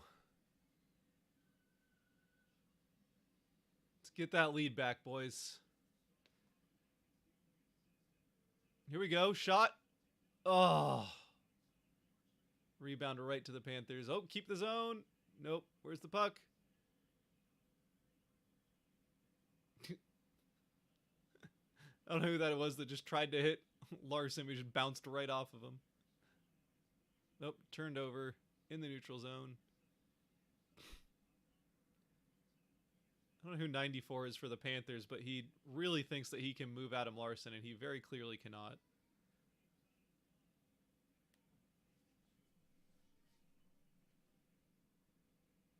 Yeah, the Seahawks defense showed up for the middle, was absolutely completely invisible for the first third of the season.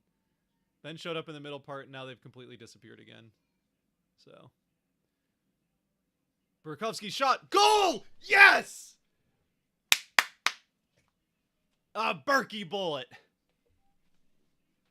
2-1. Let's go. I was just looking at the points, and I was noticing that Burakovsky needed a point in this game to stay at a point per game. And there it is.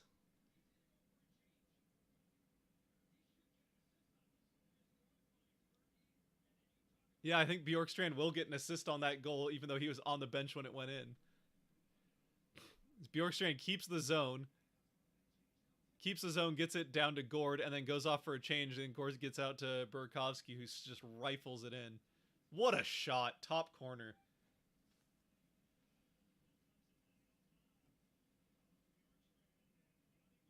Oh, no. Oh, no. Oh, they almost just gave it right back. Oh, they almost just gave it right back. Jones has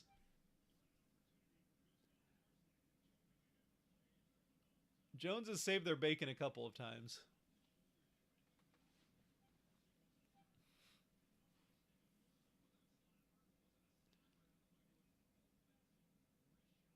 I'm glad the Seahawks are bringing back their retros. Yeah, they're doing that next season.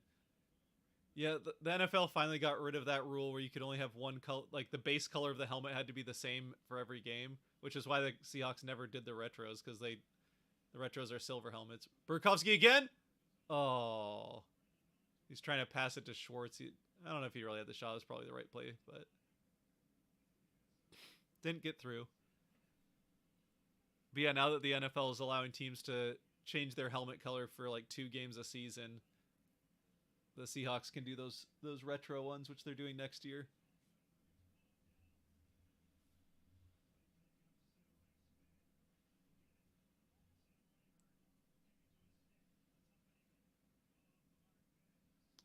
About halfway through the second now, a little bit over.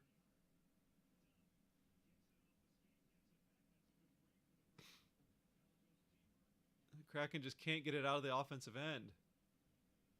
This is going to turn into another goal here pretty quick if they're not careful. Nice.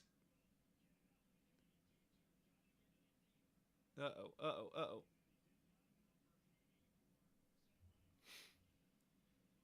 There we go. Nice poke by Jones.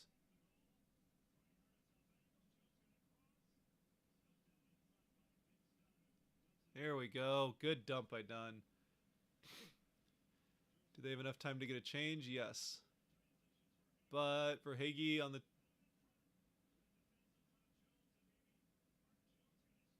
I don't know who got the who was on defense there, but Verhage almost made that play happen again. He was a killer in that game in Seattle a few nights ago. Had the first 2 goals of the game for the Panthers. Here we go. Eberle and Beniers down in the offensive end.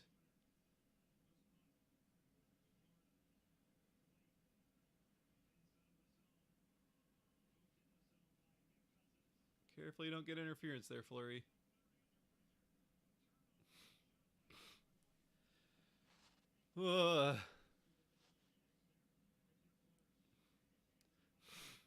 Fleury almost just turned it over for another goal.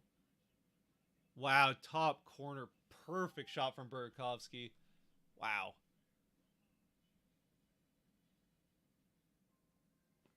All right. Well, Kraken another kind of lackluster first half of the second period and allow the game to get tied, but this time they responded by taking the lead right back. And of course, it's the 2 leading scorers for the Kraken and Beniers and Burakovsky who have the 2 goals. Let's see if they gave Bjorkstrand an assist there. I think they would have.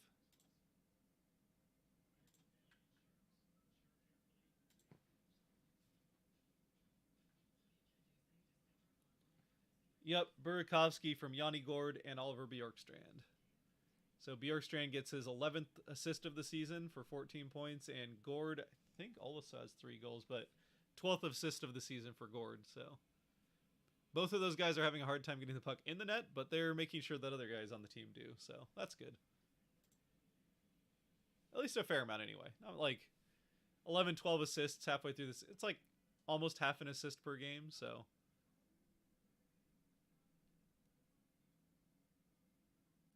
How is Wennberg our first line center? Makes no sense. Because he's pretty skilled with... He's decently fast, pretty skilled with the puck, and very good at distributing it. Which, when you have a guy with a shot like Burakovsky, it kind of... I mean, honestly, that line is... Especially with Schwartz there as well. I mean, Schwartz shoots the puck a fair amount too. But that line is pretty much built to feed the puck to Burakovsky, so... And honestly, I think Wennberg's played pretty well on the first line. And sure, like, the first line role, that will be Beniers' role, maybe even next season. But with the second... I mean, your second line is your leading scorer from last season, Eberle, who's also very good, and then Matty Beniers. So, like, the second line might as... I mean, the second line's like a second first line as far as the Kraken are concerned, so it's... Not like it makes a huge difference which is which.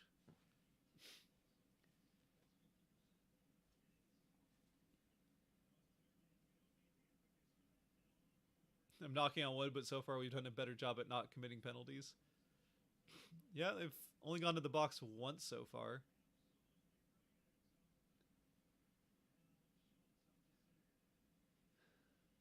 Of course, one of the times they went to the box in the last game, they shouldn't have been, but that's a different issue.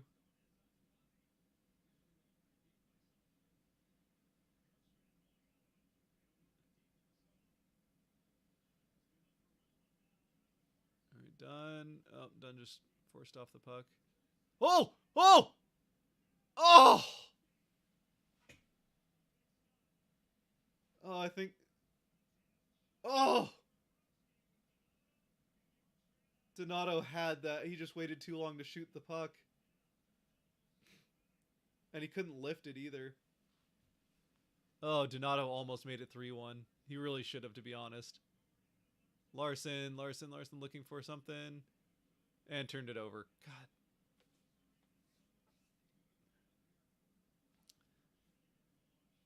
Is it Bobrovsky in goal? Yeah, it is. And Bobrovsky is the only reason this game isn't uglier than it is right now. And by uglier, I mean better for Kraken fans. But this could be starting to get out of hand for the Kraken. But Bobrovsky has just been, and I mean, to be fair, Jones has made some nice saves as well. Oh no, Eberle's grabbing looked like his hamstring there. They cannot afford to lose Eberle.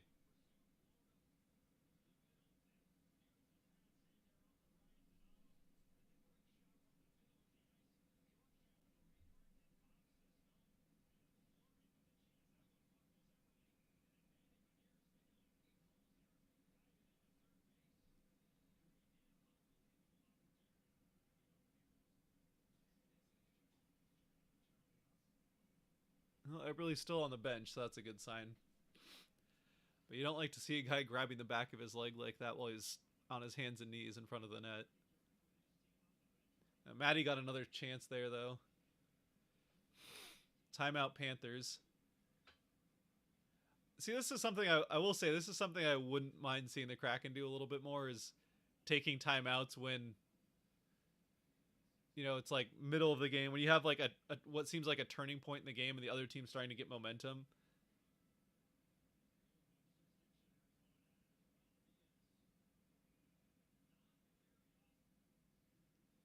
I wouldn't mind seeing the Kraken take a little. I mean, maybe I can see like waiting till the third period, but I wouldn't mind seeing, like, especially when they were having like last game when they're having a second period where the other team's just constantly the offensive end. I wouldn't mind seeing them just like take a timeout, slow down that momentum. The other team's building up, but I don't know. I'm not an NHL coach, so who? Maybe I'm totally off base thinking that, but I know what you're thinking. You're not an NHL coach. I know.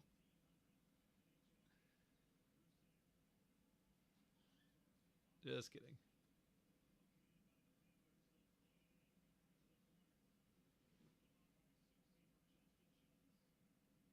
Panthers coach is mad. Yeah, he was not very happy with that. Like, I mean, Bobrovsky just bailed him out like 2 or 3 times there, right in a row with 3 different lines from the Kraken. Like, it was the third line, first line, and then second line all got grade A looks all in a row. So, and also pretty just a few minutes removed from the Kraken scoring or taking the lead back. So, Geeky with the puck. Nice play along the boards from Geeky. Good save there on Sprong's shot. Oh, Tanev just. Oh. Yeah. Tanev wanted a call there because the stick just got taken out away from him.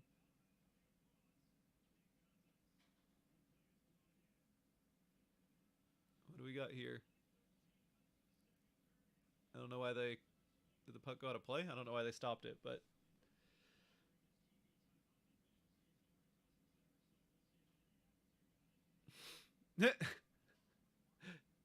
You just showed a picture of the Larson bobblehead on the beach and gets taken out by a wave.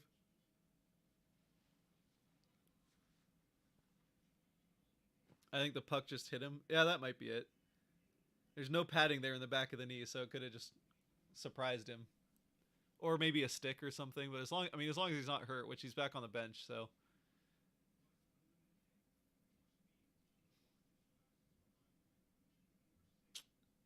Yeah, I mean, the first half of the second period was pretty lackluster from the Kraken, but which allowed Florida to tie it. But as soon as Florida's tied it, Seattle just pushed right back. They got the lead and they haven't stopped after taking the lead too, which is nice.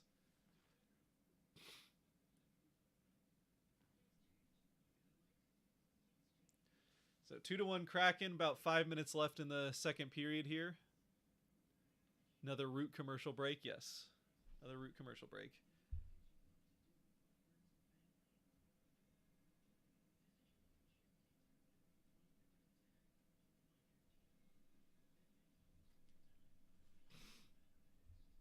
See how things are going elsewhere in the football world, since the Seahawks have decided to not show up again today.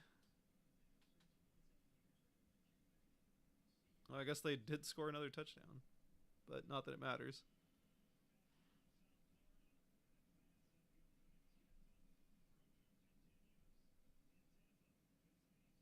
Geno threw 2 interceptions. Oh, boy. And the 49ers are just dumping on the Buccaneers. Yeah. Hate to say it, but they're probably winning the division at this point.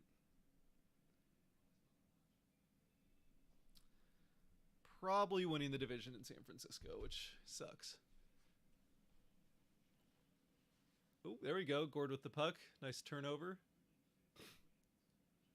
Get into the offensive end. Donato will go get it. Bobrovsky out of the net. Nope. Oh, come on, Bjorkstrand, get to it. Nice play. Dumps it back for Gord. Gord down to Donato, and Florida will get it out. Oh, Gord's... Oh, maybe not. Gord did not make that easy for them to get out. There we go. Done with the puck. Donato. Oh, Donato fumbled it. Get back into the corner. Larson's with it in the defensive end. Donato gets it out. Gord. Is that offside? Yeah, I think they're offside, so they'll go get a change. And second, Beniers. Shoot it. Shoot it, Beniers. Oh, you just got to take that shot. Just skate up and fire it.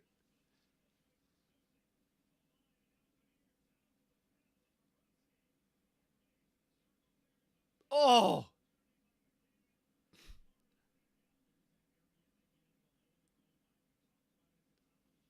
Man. This line. I mean, Beniers just has to shoot that puck, but this line is just constantly in the offensive end.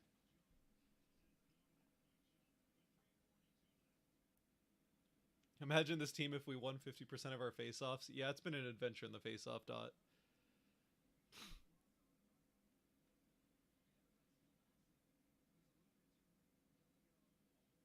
Yeah, McCann just... There's 4 defensive sticks on McCann there, so like, he's not going to get a clean shot off.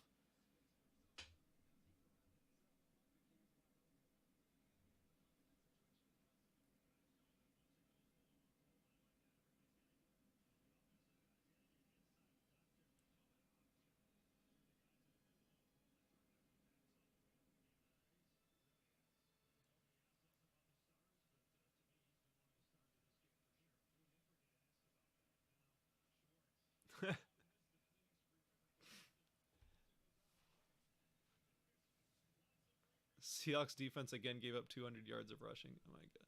I don't understand. They were like early on in the season when the Seahawks defense was getting walked over, it was through the air, and now like they got that figured out and their defense was good for a few weeks, then all of a sudden they've forgotten how to defend the run. I don't get it.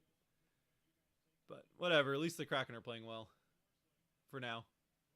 Let's not get too ahead of ourselves.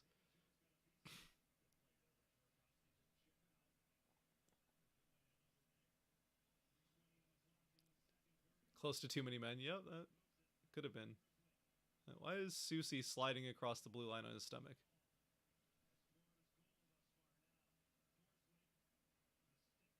Oh, there we go. There we go to what Schultz. He'll get it in. Or Schwartz, sorry. Schwartz in. Oh, Bobrovsky. Burakovsky, sorry. Not. Oh. Woo.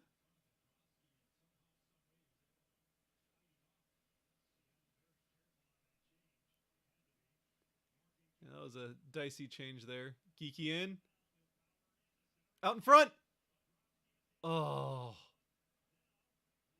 I don't think Sprong got the shot off. That was a nice feed by Geeky, though. And that'll be icing.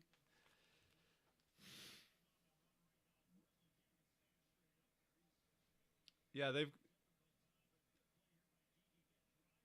got a chance now. This line has been out for a long time for the Panthers. So the Kraken at the face-off. This isn't a big face-off. They need to win this one.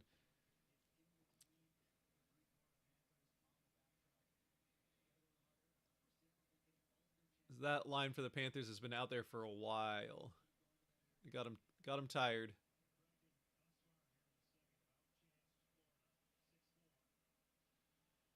And they'll get a change off here. Maybe one guy got a change. They didn't get everyone out.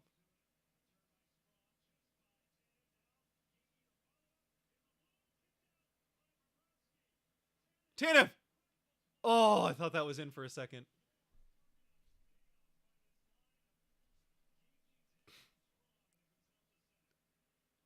Now the Panthers will get the change that they need.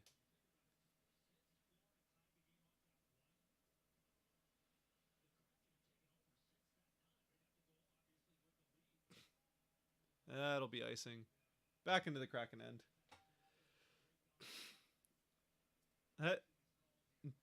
That fourth line there with Tanev, Geeky, and Sprong just nearly got it in a couple of times. Bobrovsky is just doing everything he can there. Panthers are not giving Bobrovsky a lot of help.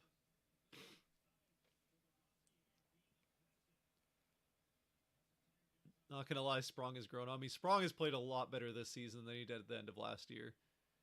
I mean, he had those 3 goals in 3 games to start his Kraken career. But he wasn't particularly great on the back check or in the defensive end last season. Just kind of like away from the puck in general, he wasn't amazing, but he's really stepped that up quite a bit here so far this year.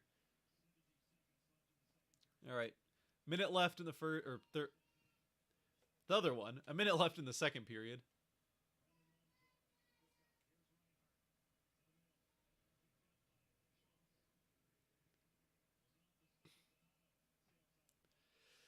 And that's out of playoff Donato stick, so we'll get another face-off somewhere in the neutral zone.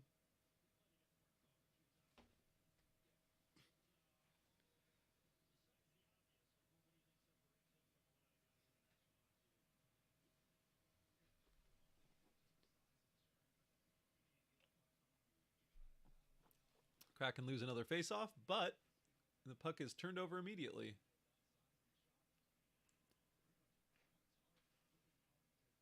Back down behind the Kraken net.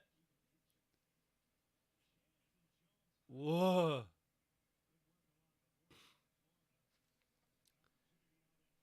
That turned into a shot real quick. Oh. That was actually a pretty nice shot, but Jones' glove just happened to be right where he needed it to be.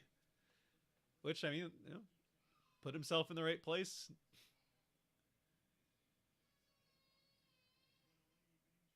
And the Kraken lose a defensive zone faceoff.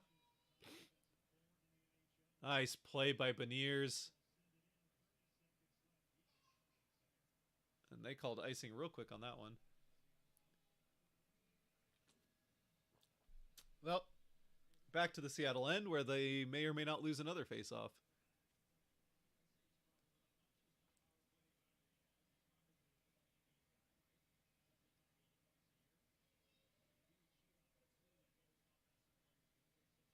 And yes, they did. Shot immediately off the faceoff, but Jones makes the save.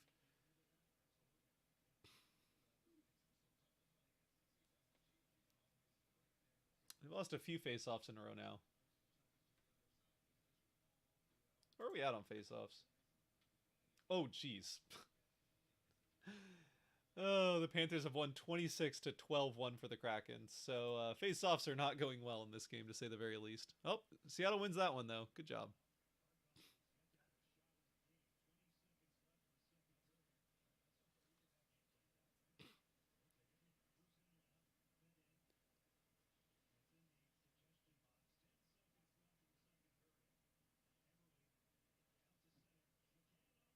Ooh, McCann, some fancy hands, but nobody's there.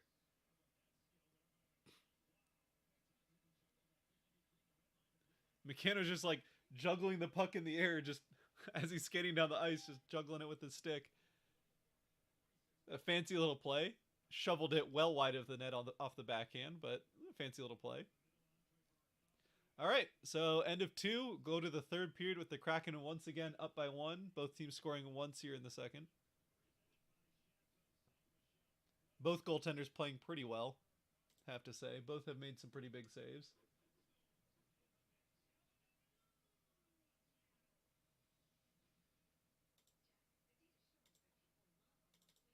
Let's just change this to the third.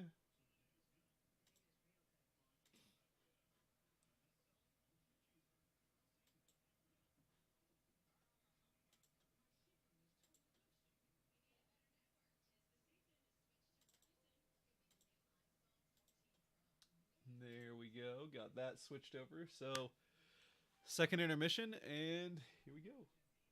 Give me 1 second here. Just gonna.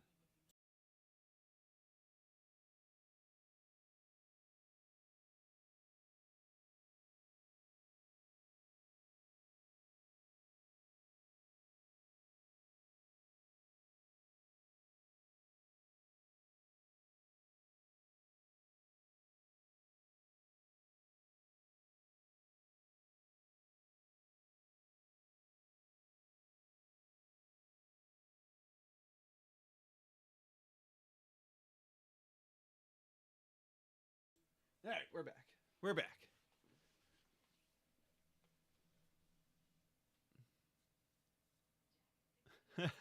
Watching the Kraken live is hard on my nerves. That's the fun of sports, though. And you know, it wouldn't be Seattle sports if it wasn't giving you, wasn't testing your heart health a bit.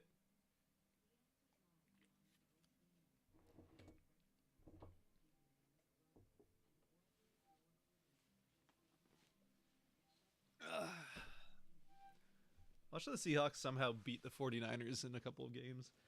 Like they'll lose to terrible teams like the Raiders and the Panthers, but that would be a very Seahawks thing.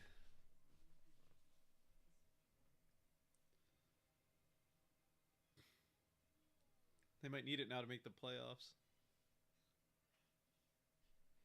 All right, what do we got here? You think there will be 4 goals scored in the next period? Hope so. I need it. You got a prop bet there going, or an over under? No, I don't think there's going to be 4 goals scored in the.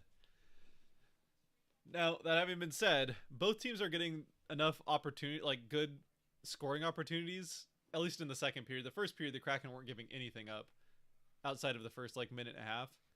Second period, there was enough scoring opportunities that 4 definitely could have ended up in the net, but Bobrovsky is playing incredibly, and Jones has had some pretty nice saves as well. So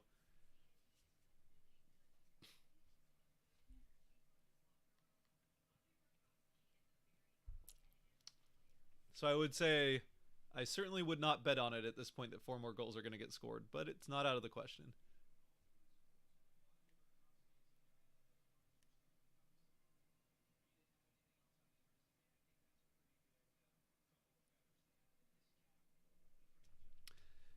Yeah, I mean, again, the Kraken have had enough, especially Seattle's had enough chances that this could easily be like a 4-1 game right now. Maybe like 4-2. Like Jones again made a couple big saves, but Seattle's been getting a lot of chances, but Bobrovsky's just come up with some huge saves for Florida.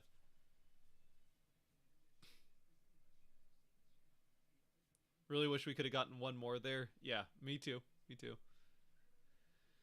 Yeah, 2-goal lead feels a lot better going into the third than a 1-goal lead, but hey, it's good to have a lead.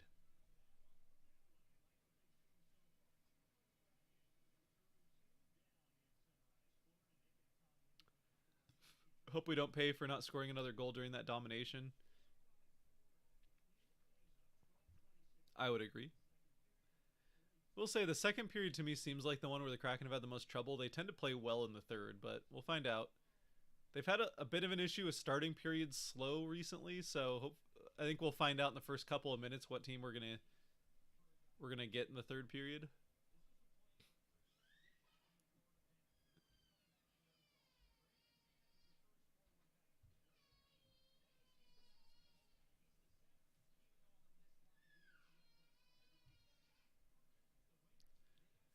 Yeah, the face-offs are such a problem right now, though. Let's just where are we at with face-offs? So we're now Okay, so yeah, there was just the one more face-off. So Seattle has won 13 face-offs to 26 won for the Panthers. So Seattle has exactly a third of the face-offs won.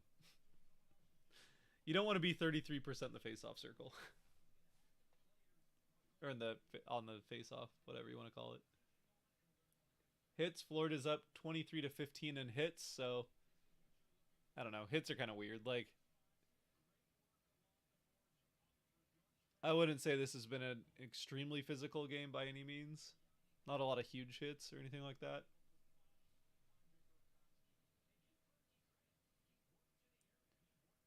Penalty minutes. Again, no penalties in the second. I think we were power play free in the second. Maybe there was one in the beginning.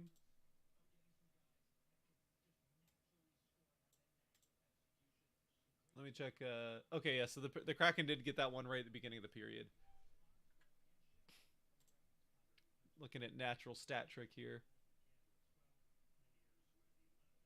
But yeah, no penalties for, I mean, the last 18 minutes of that second period. So that's good.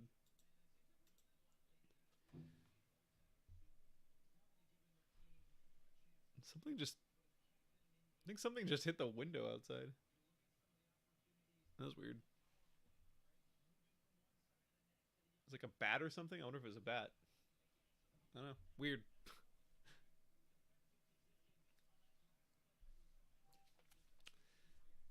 I feel like Maddie face off against Alexander Barkov is borderline unfair. But Ears has been pretty good in the face-off dot actually so far this season. I mean, yeah, Barkov's very good in the face-off circle usually. I mean, he's no Bergeron, but he's pretty good in the face-off circle. Let's see, where's Beniers at in the face-off? Actually, let's look at the Kraken just as a team. Team statistics. Where do we want to be? Face-off percentage. So Eberle has won 6 of 11 face-offs, so we won't count that too much. Donato's already had 29 face-offs, so Eberle's the only player on the Kraken right now that is above 50% on the face-off. And again, he's only done 11 face-offs so far this season.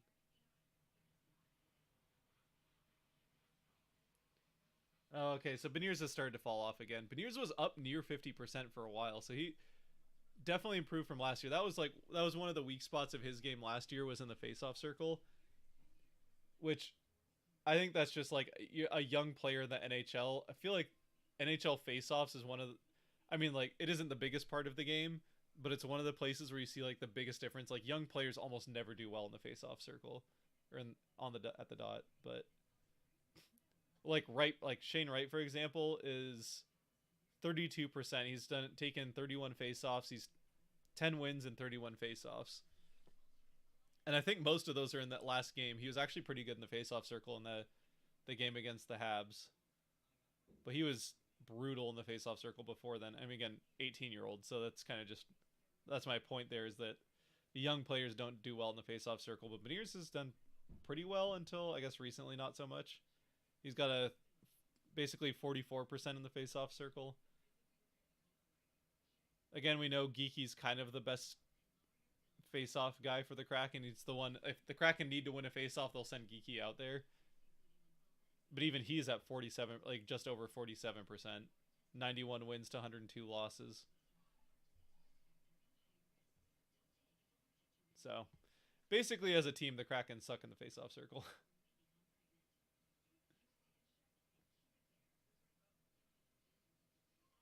Let's see if we can see, where are they at in the NHL?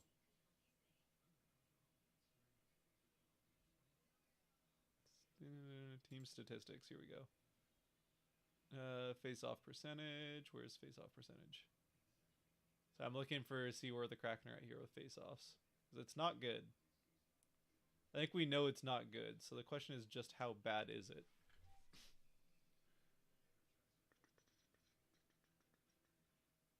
Why is it not here? I'm gonna find it. I'm gonna find it. Shot data, no.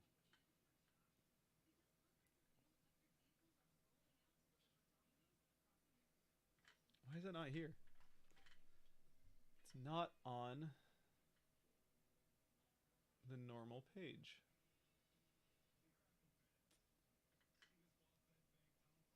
I don't know why it's on like player pages, but I can't find it on. I wonder if I.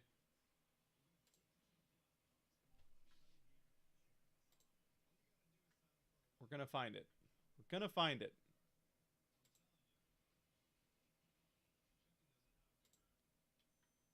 Nope, that's not what I want. I don't know. I don't know why I can't. I'm trying to look on NHL ref. I don't know. We'll find. Geeky's pre-face-off routine is hilarious. Yeah, Geeky definitely has a very noteworthy pre-face-off routine. He's like, I think he like leans on one leg then the other, and then something like that. It's very distinct. Like you can, even if you didn't see the number on the back, if you like someone's going up to a face-off, you'd know it's Geeky just by the way he like does his little pre-face-off thing.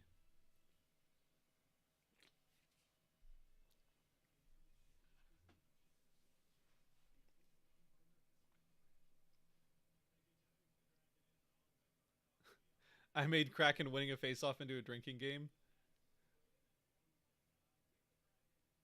Uh, Hopefully the Kraken show the Hawks how to beat the Panthers.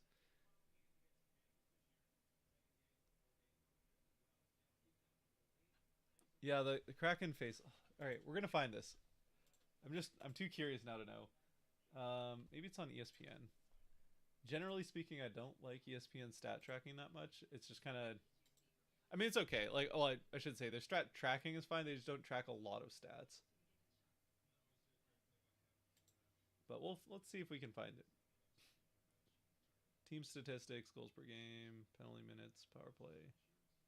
Let's go goals per game. Let's see if we can.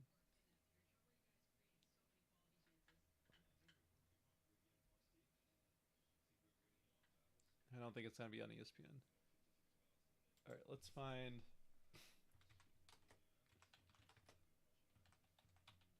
I bet it's on NHL Ref. It's just gonna be hard to find.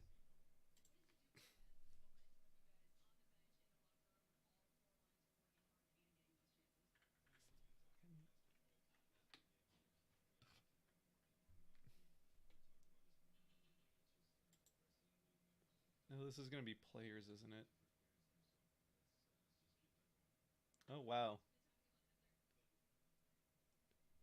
that's something to watch. So Jonathan Taves, who's a guy that could be on the trading block here, has got the highest win percentage in the faceoff circle this season. He's got a 64.6% win rate in the faceoff circle. Not sure that I really want the Kraken trading for Taves, but it's there.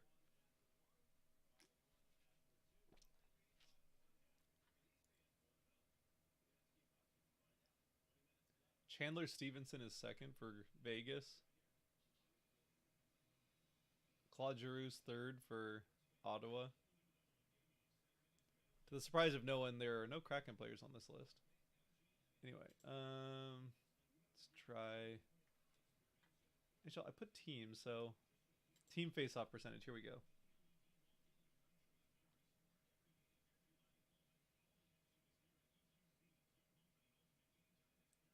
What is this? Face-offs, win, loss. Oh, that's number of face-offs. I want the percentage.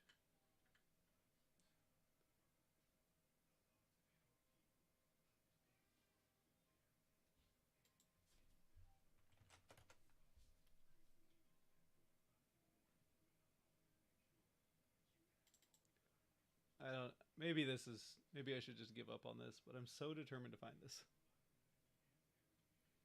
Face-off win percentage 23 over face. Okay, here we go. I think I found it. All right, so where are the Kraken? Second to last. We found it. Oh no. We found it. I'm not sure. I'm not sure this is a stat that I like. I'm just gonna.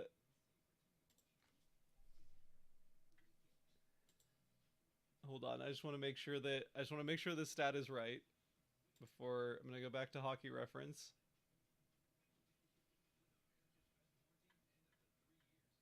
Yep. Okay, so this is right. This is right. All right, hold on, hold on, hold on. We're going to transition this over.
So, oh, Kellen, thank you very much. $2 from Kellen. Appreciate it. Thank you. Thank you. Thank you. Appreciate the super chat. You have anything else from Kellen here? Just make sure we get. Hey, if you're gonna super chat me, I'm gonna look for any comments you've made. Make sure we shout them out. But $2, appreciate it. Thank you very much. All right, going into the third here, getting ready for the third. Kraken lead 2-1. 44%. Yep, 44.3% in the face-off circle for the Kraken on the season, which looks like it's by a hundredth of a percent that they're ahead of the Avs, but basically tied for dead last in the NHL with 44.3%. How about shots on goal? Shots I can look up pretty quick. Hold on. Shots we can get.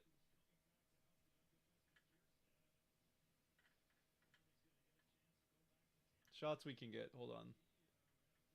I think the Kraken have done decently in shots. I wouldn't say they're like tops in the NHL. Because they had a really good shooting percentage for a while. They're near the top in goal scoring, but their shooting percentage was so good for a while. Here we go. Shots on goal. Kraken. Oh, actually.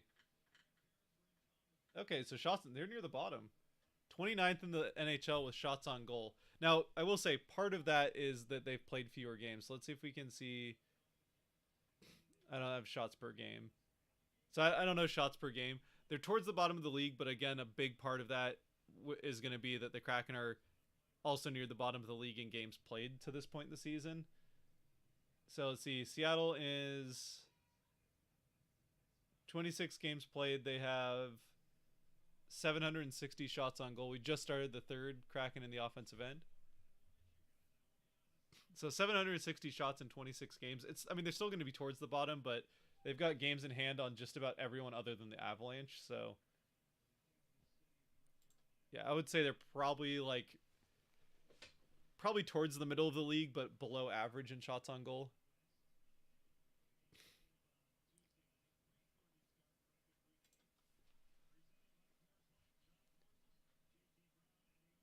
All right, not a bad start to this third period so far. 30 seconds into it. Gord drops it off for Bjorkstrand. Bjorkstrand, just shoot the puck. Schultz, shot. Nope. Donato, shot. Oh, off of the upper.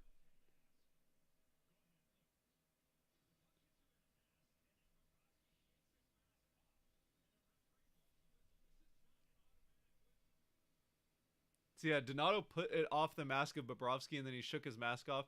So when the helmet of a goaltender comes off, oh, because his strap comes off.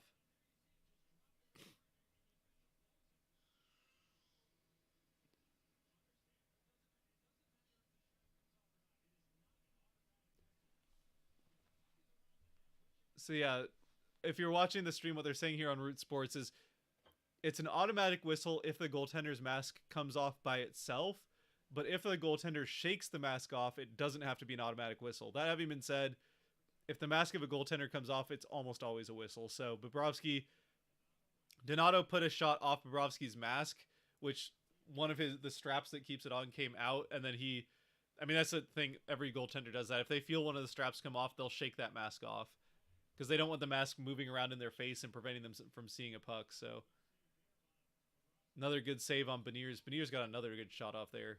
He's got to be up to like 5 or 6 shots on the game. Do we have a penalty here? What's going on? Beniers already has 5 shots on goal. This is Barkov that went down. Wait, is there a penalty?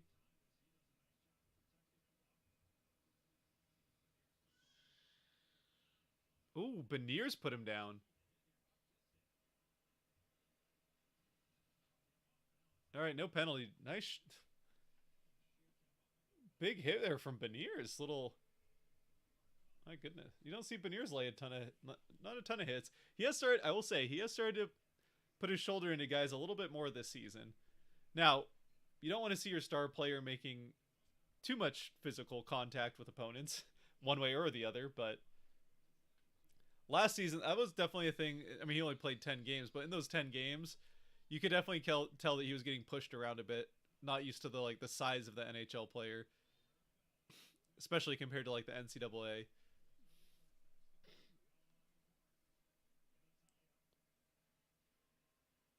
Puck tied up along the boards in the corner, defensive end for the Kraken. Wemberg loses it. Florida with the puck. Up to the point, they'll get the zone. Shot wide. Kept in by the Panthers behind the net.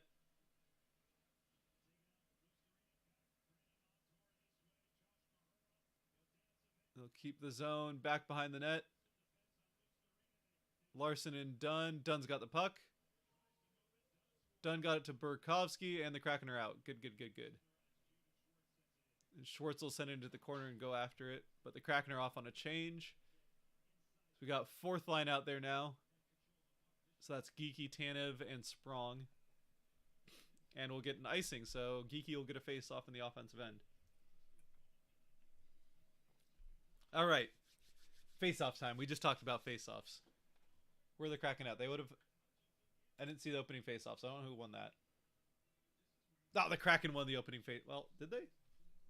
It's 15 to 23, so or 29 now, so it's basically the same percentage. Well, we missed the face-off because of commercials, but Kraken must have won it because they got a shot off right away. But Florida looks like they've got the puck, and they'll chip it out of the zone. Borgen gets it over to Fleury. Fleury up to Geeky. Geeky circles back. Fleury back to Geeky again. All right, Geeky up the middle. Oh, nice little play there by Geeky, trying to get it to Sprong next to the net. Nice pass by Tanev. And that'll be out of play. We'll get another offensive zone face-off for the Kraken.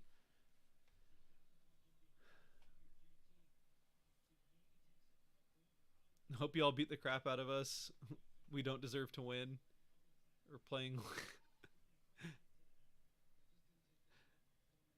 Yeah, I will say the Panthers have not played this game particularly well. The only reason they're in it is because of Bobrovsky. 18 to 17 is pretty... Oh, yeah. Shots on goal for this game is pretty even. Kraken out to 20 shots to 17 for the Panthers. Sorry, I thought you were talking about shots on goal for the season.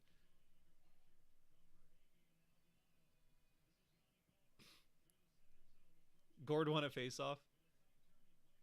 I mean, like, Gord isn't great in the face-off, but he also isn't a lot worse than anybody else on the team, so it's kind of like, you know. Oh, Dunn took that to the face. Dunn's like slammed up against the boards trying to hold the zone. Puck just bounced off the boards into his face. Woo. I don't like when you can see a straight line from the puck into the back of your net. But fortunately, there was nobody there from the Panthers to shoot the puck in that straight line.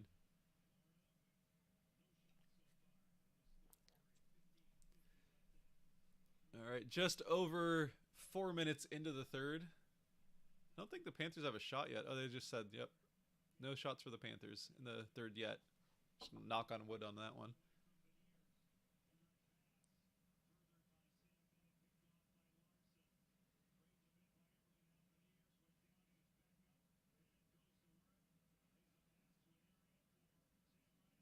Reinhardt into the Kraken end, into the corner in the defensive end for the Kraken. McCann was a little slow to get up there. I don't know if I... Looks like he's skating fine, all right. Oh, I really just passed McCann. Oh, McCann's stick broke. Let go of the stick.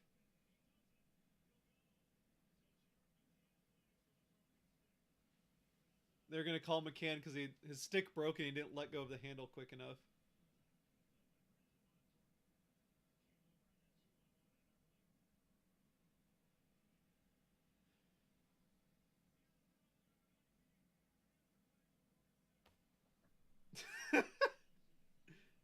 I mean, like, he didn't let go of it, so... I don't know when the last time I saw playing with a broken stick call happen, and now we've seen 2 in this game. 1 for each team. So, McCann to the box, Kraken to the penalty kill. Not ideal. Not ideal by any means. When do you... I don't know if we... I've watched every Kraken game. I don't think we saw playing with a broken stick once last season. No, we haven't seen one yet this season. And now 2 in 1 game. For either team, by the way. I'm not just saying like 4 against the Kraken, for either team. Alright, penalty kill now for the Kraken. McCann didn't like it, but I mean... I think technically it was the right call. He did kind of, like, his stick broke and he held onto the handle for quite a bit. So, I'm not gonna complain too much about that. Nice clear by Susie. He almost cleared it right into Schultz's face, but... Or maybe that was Gord's face. Either way, it missed him and got to the other end of the ice. I will say, taking one of those, like, full force clearing shots from a teammate's not fun. Even in beer league. Even in, like, low tier beer league. Got a nasty bruise on my an area we don't need to talk about too much, but there wasn't padding there. I like turned my back so a teammate flung the puck and it hit me in a place where there weren't pads. Didn't feel good on a clear on a penalty kill, so. It also doesn't feel good because it's like there's nothing you can do about it and it's not good for your team and you just took a puck off the... Anyway.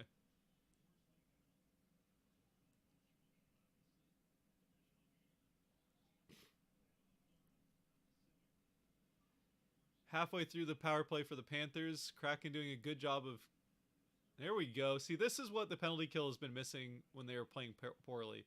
Oh, although I say that and then they're right into the offensive end. Oh!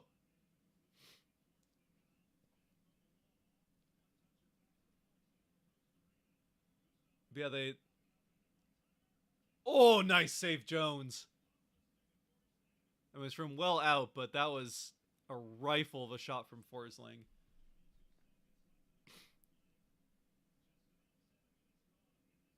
There we go, Tanev. Way to be a pest. Hold that line. Oh, they got in. Nice, Geeky. Nice, Geeky. Will Borgen with the puck in. He'll just clear it, and that's a kill.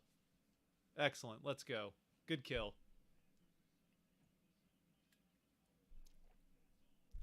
All right, second line back out there. It's time to respond, boys. Time to respond. Borgen with the puck. Beniers stays on side. Borgen. Beniers circles. Fires. It's in! Yes! Woo! I think Eberle tipped it in. Beniers will get the assist. Beniers shoots. Eberle tips it in. So that's 2 points for Beniers. And the Kraken got the 3-1 lead. And that's how you beat a goaltender that's playing as well as Bobrovsky, is you tip it like 5 feet in front of the net. Look at this. Nice keep by Beniers. Just fires it off. What a tip. And Beniers sees that too. Beniers isn't even shooting that puck. He's putting it where Eberle can get a tip on it. Nice. 3-1. Big. Massive goal. 12:45 left in the second. Or third. I can't get the period right. Anyway, 12:30 now left in the third period. That's 3. Shot well wide. I mean, maybe he was looking for a tip there too, but he would have been looking for a tip off one of his teammates' face. Eberle in! Oh! Eberle got the shot off, but the rebound, there's no one there for it. Beniers got pushed out of the slot. Nice. Burakovsky's out there. Oh! Bobrovsky way out of the net. He got to it first, so it worked out. Wemberg. Out to Burakovsky. Okay, and that's going to get... Uh-oh. And that'll be a penalty. We'll have to see a replay. That seemed like a bit of a soft call, but, I mean... Like, Susie's got to play that tighter. Verhaeghe is going to get a very good attempt. Yeah, okay. I don't know if they called him for hooking or for what, but... Well, the Kraken are back to the kill. I can see... I don't know what the call is, but I can see an argument for hooking here. I'm not going to, like... Regardless of what the call is, I don't think you can complain too much about it. Start of the third. Called for... Okay, so CC got called for holding, which I don't think there was really holding on that play, but I do think he kind of hooked him a bit, so... I mean, it's a penalty either way. It is a bit soft. I will say it is a bit of a soft call, but it's not, like... There's a difference between a soft call and a bad call. This one was definitely soft, but I don't think it was necessarily a terrible call anyway. It's certainly nothing like the Gord holding call from last game where he wasn't even touching the guy. That's, I mean, there were 2 calls in the end of that last game in DC that just...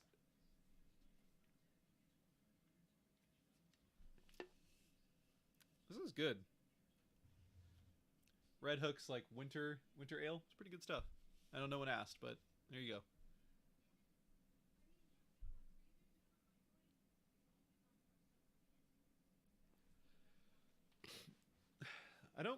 I used to eat it, so in high school, high school was a long time ago for me, but I used to eat at Chipotle all the time in high school and even college.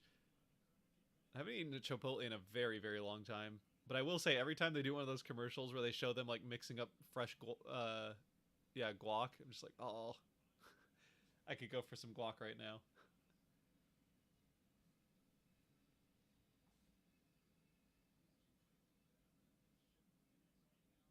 Missed the whole plenty. Man, Root is killing you tonight, Mary.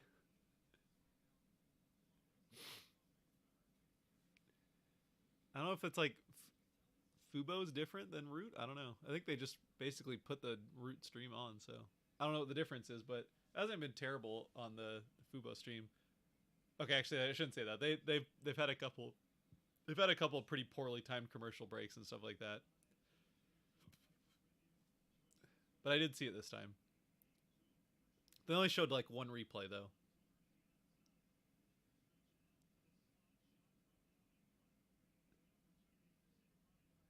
There we go. Clear the puck.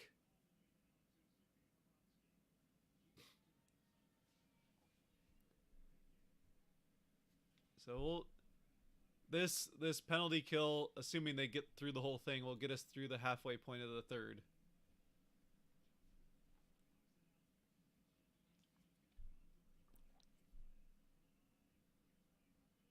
Oh, nice save. Good job, Jones. Let's go. I mean, it's a nice save, but that's the kind of save you need from Jones. On the power play, he sees the shot coming. He is wide open from a good scoring area, but you need that save from Jones. It's a nice save, but that's what he's paid for, right? So.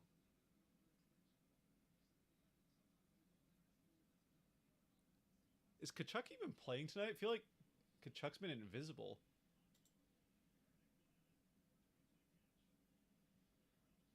Yeah, he's playing. I haven't... There you go. Good job, Jones. Oh, Tanev almost made that 5-on-3. There you go. Halfway through the power play now. Shot.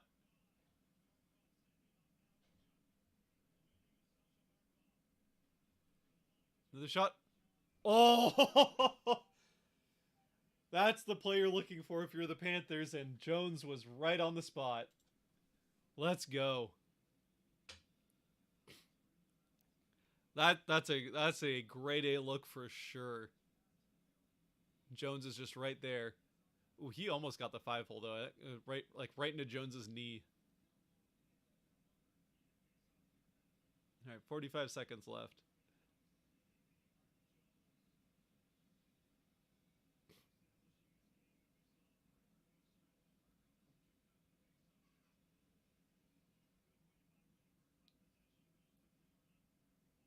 Uh-oh.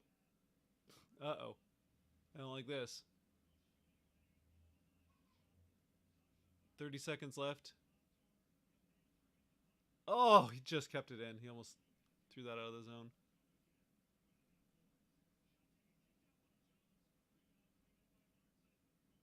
They'll get it out. Gord out with 20 seconds. Wait, what happened there?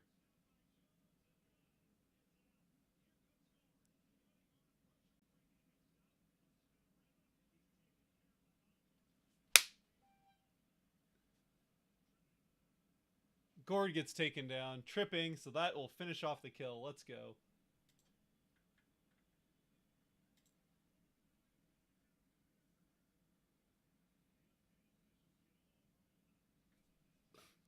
So Kraken will get a power play. There'll be 6 seconds of 4-on-4.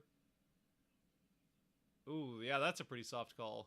Yeah, Gord just lost his feet there. So that, not gonna lie, that's not even soft. That's, like we just talked about, there's a difference between a soft call and a bad call. That was a bad call. But, you know, if you're a Kraken fan, which I am, you'll take it. So, good. Definitely a bad call there on the trip for Gord, but we'll see if it ends up mattering. Kraken power play team is already out there -1 guy. Well, they're in the offensive end. Now, can they hold it? McCann out to Burakovsky. Burakovsky to McCann. McCann out to Dunn. Dunn to Burakovsky. Burakovsky from the projected logo at the blue line. Or projected ad. Here we go. Now they're set up. Dunn shoots. Nothing. Schultz to McCann. McCann to Dunn. Dunn find Burakovsky. Shut. Oh! Oh, not out. Dunn held it. Oh, now it's out. Okay. All right, a couple of good attempts there. So I'd say this is a pretty decent power play so far. They need to score, though. It's 3 power plays, and they haven't put one in yet. I'd like to see them get one.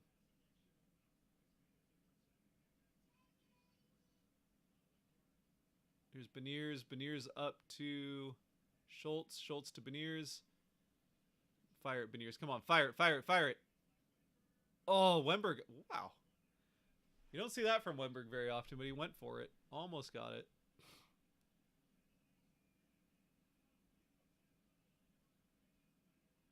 Oh, Beniers is going for it.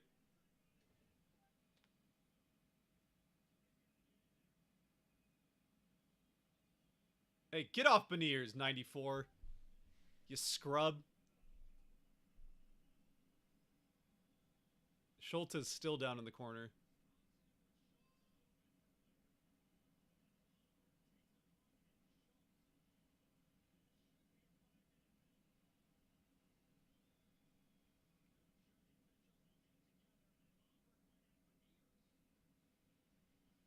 Beniers is getting his second penalty of his career. It's going to be a roughing call. Oh, he got... Beniers got a little roughed up there. Schultz is going to the room. That's not good.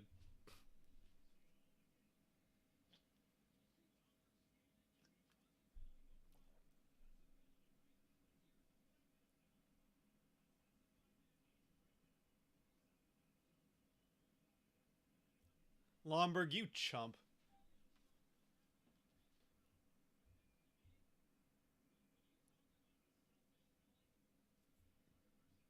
Lomberg's a chump. Who are you, 94? You're not even anything in the NHL. Go back to the AHL.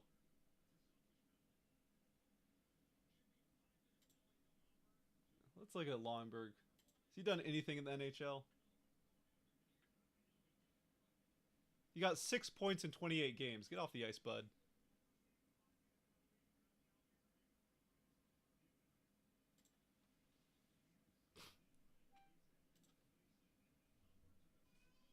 I hope Schultz is okay. He just slammed straight into the boards. Yeah, you're gonna... If Alexiak gets 3 games for his hit, Lomberg's not seeing the ice for at least a week. Oh, sorry if I bumped the mic there. That's, I mean, like... There's no other way to look at that. Yeah, match penalty for sure. That's straight up intent to injure. Yeah, Lomberg's not seen the ice for a long time. Get out of here, 94.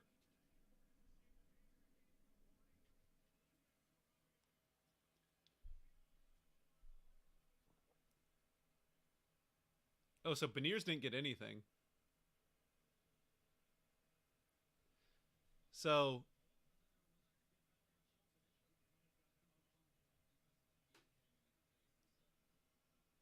Schultz got a roughing call, which was the first call.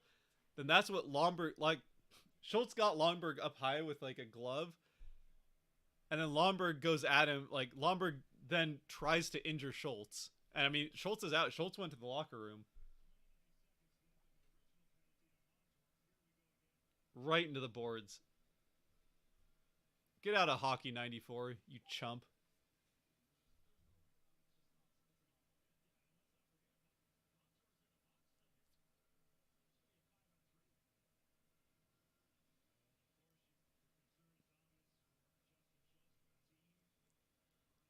So the Kraken will get 5-on-3 for... So the Kraken will get 5-on-3 for 30 seconds. Then it'll go to 5-on-4 for a minute 30 without goals. And then they'll get 3 minutes of 5-on-3 again. Because Lomberg... Oh, no, because Lomberg got 2 minutes. So it'll be 5-on-3, then 4-on-5, then... Okay, so it'll be... Yeah. Anyway, it's confusing. It's a whole thing. But we got a 5-minute major. Lomberg's out of the game, and he'll get suspended for sure.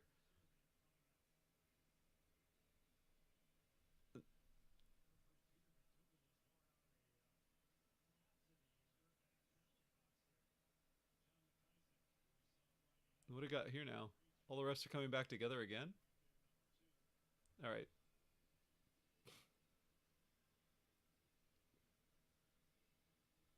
I don't know. I don't know. He just went over to the bench. Well, there's 8 minutes left in the game, and there's at least 5 minutes of some kind of power play for the Kraken, so...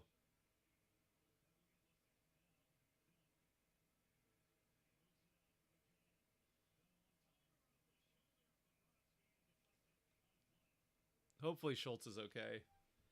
I mean, what we talked about that at the beginning of the game is with Alexiak suspended for 3 games, this being one of them, if Schultz can't come back, that means the Kraken will have to call somebody up. Like, again, probably Gustav Olofsson for the next 2 games. Maybe they already called someone up. I don't know if I missed them calling someone up for Alexiak's suspension. And Fleury's in. So maybe I missed it. Hold on, let's check. Kraken have got 6 seconds left of the 5-on-3.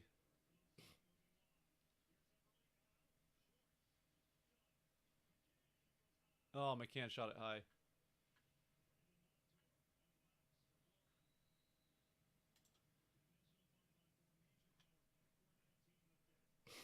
All right, so now the Kraken are to a normal power play for 5 minutes. And if they score, it doesn't matter. So this is just like what happened with Alexiak's penalty in the last game, where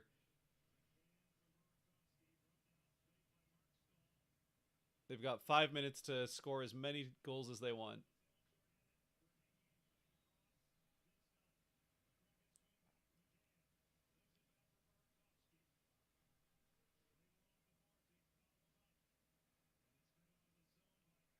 They've got a 2-goal lead, and we won't have, it won't be even until like 3.5 minutes left in the game.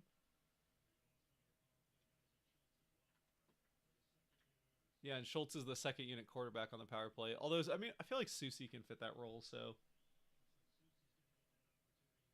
Okay, yeah, they just said Susie gets the opportunity.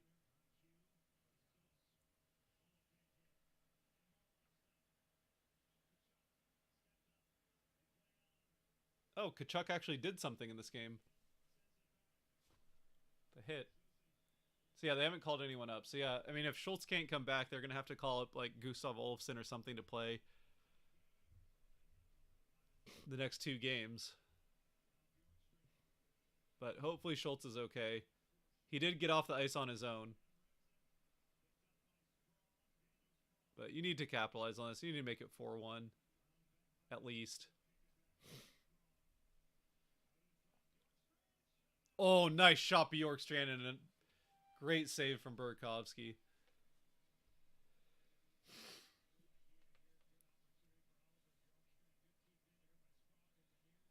Bobrovsky is #1 star. This game is 6-1 without him.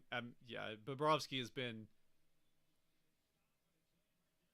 like, this is one of those games where like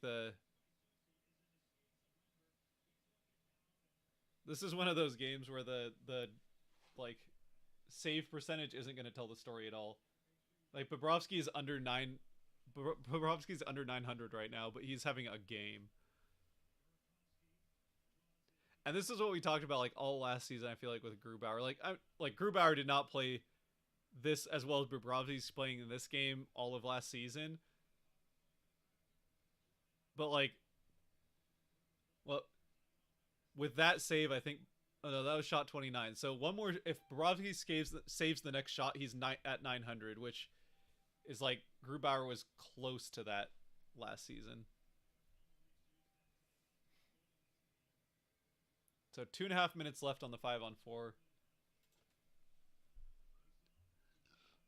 That's why like goaltender stats are so hard, because so much of what a goaltender does is determined by the defense in front of him. Schwartz. Oh, just shoot that, Schwartz. You're right there. McCann, he'll shoot it. Oh. McCann didn't shoot it. He actually tried to put it on Schwartz. Schwartz. Oh, he tried to put it 5-hole.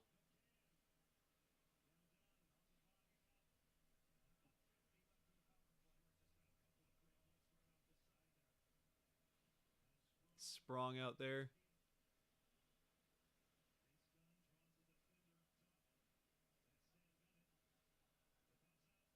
Wemberg. Is it in? That went in? There's one. They still got like a minute and a half to get another. What a shot from Sprong. That was in and out so fast I couldn't even tell if it went in. Wow. Yeah, Bobrovsky has no chance on that whatsoever. Honestly, Bobrovsky almost made that save, and that's incredible by itself. What a shot from Sprong. Like, that's what Sprong is there for, right? I don't know if they get like had the radar gone on that, but that thing had to be like 100-mile-an-hour shot. That was an incredible shot.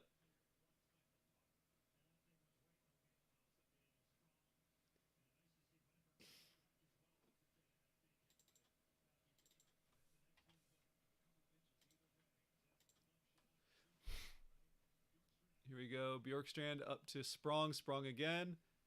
Out to the end. Dunn. Dunn will circle up. Minute left on the power play. I think Sprong's stick just broke.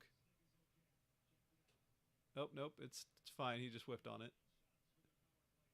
Beniers with it. Beniers up to Dunn. Dunn back to Beniers. Beniers down to Wemberg. Wemberg to Beniers. Dunn. Oh. Oh! Still 30 seconds left on the power play. Here we go. Sprong up the boards to Beniers. Oh. Tierney should be able to kill off the rest of this power play. All right, well, they got one. So now you got less than 3.5 minutes, and the Kraken are up 4-1, so...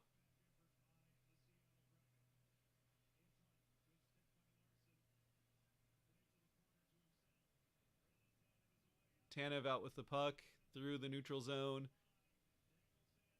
Nice defensive play there by the Panthers.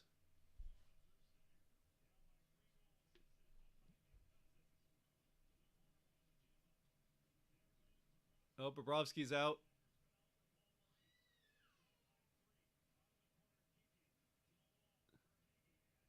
Bobrovsky's out. Can you make it 5-1? You don't see a lot of empty nets with 3-goal deficits in the regular season. Go, Gord, go! Go, Gord, go! Yeah! Empty netter, 5-1. Yanni Gord.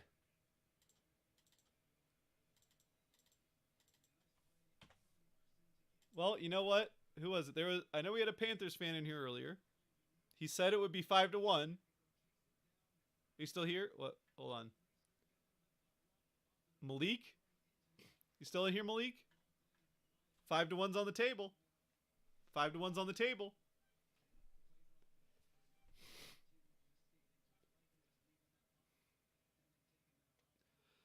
So now at this point, the game's pretty much won. You just got to hope Schultz is okay, because if Schultz isn't good, then you got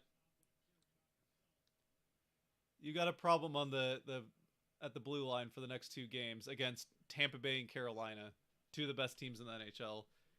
Even if neither one has gotten off to a super hot start this season, Tampa Bay's playing really well lately. You've got them in 2 days. And that's the one Schultz would be most likely to miss. Oh, off the post. That'd be the one Schultz is most likely to miss. And then if he misses Carolina as well, that's definitely a problem. Without Bob, this is 8-1. So we're calling it 3 extra goals without Bobrovsky. I'm here for it. I think, honestly, yeah, Bobrovsky's had a heck of a game. And again, he's going to have a save percentage well below 900 to show for it. But yeah, the Panthers just not played particularly well in this game, defensively anyway. And even really, I just feel like, I don't know.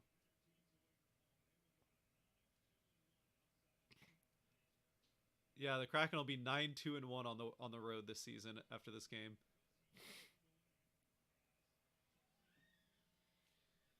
That's unfortunate. Florida gets one back.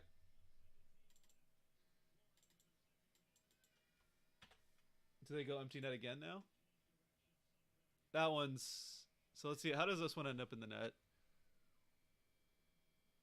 Did they get a stick on that?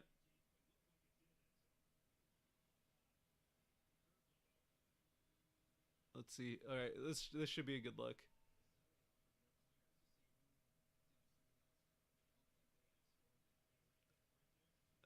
Might have changed direction. That's one Jones has to have, though. It didn't change direction by a lot, if it did change direction. I mean, it's not going to matter, but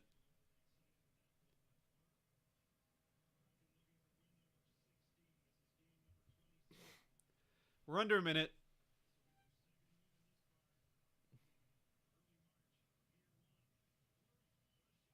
Oh, Fleury put it off the post. How sweet that would have been to get Fleury a point. Good defense. Good job, Fleury. Fleury's had an up and down game. I think it kind of was. I think the first goal was kind of on Fleury.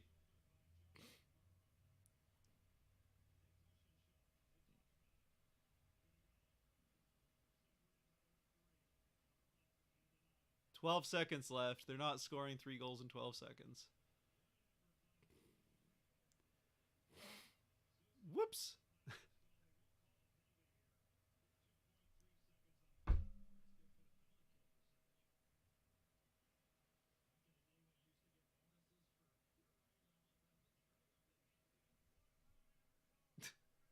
Well, the Kraken are going to...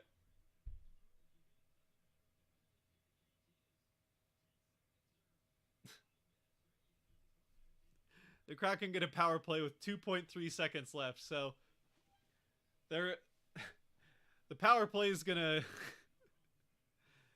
this is not gonna be good for the power play stats. It'll be good for Florida's penalty kill stats, which their penalty kill has not been amazing, so been better than the Kraken's, but look at that. Florida killed the Kraken power play. I know it would never happen. It would be kind of funny if they could save that like minute and 58 seconds of power play for the first game against Florida next year. Or I guess if it was in the Stanley Cup, though maybe just save it for regular season. Just be like, yeah, you know what? If you commit a penalty against a team, then they can have it. They can have the remaining bit of it at the start of the next game. I don't know. Our power play percentage, no. All right, well the Kraken get the win though, 5-2. 5-2 over the Panthers. So Kraken improved to 16-8-3 on the season, and that brutal 3-game losing streak. Ugh. I mean, can you imagine losing more than 3 games in a row? That must be awful. Anyway, big win for the Kraken. Big third period, and well, it turned out we got 3 for there were 4 more goals. So I don't remember who it was. Someone was looking for 4 more goals in this game. I think it was Logan. Logan, you were looking for 4 more goals in this game, right? He said it. Just got my over. LOL. Yep, Logan just barely got his over.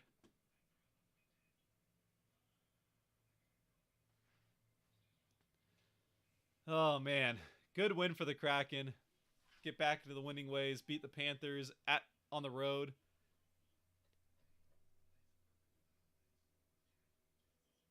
At least one Seattle team beat the Panthers. Yeah. The Seahawks have not had very much luck in games where the Seahawks and Kraken play on the same day. Meanwhile, the Kraken are now 2-0, I think, on playing the same day as the Seahawks. This season, anyway.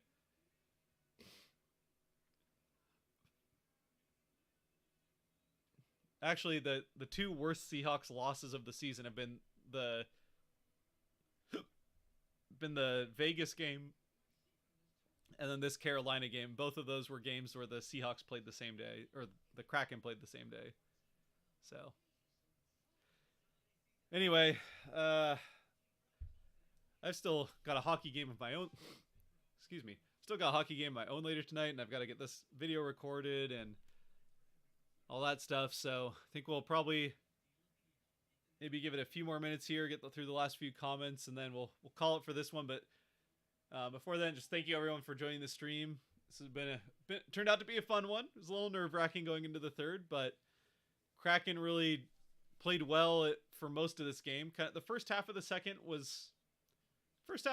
left something to be desired, but outside of those kind of 8-9 minutes, they played really well. And once they let in that tying goal to make it 1-1, they really never let off the gas the rest of the game. So Really a good all-around game played there by the Kraken, so let's just go ahead and report this.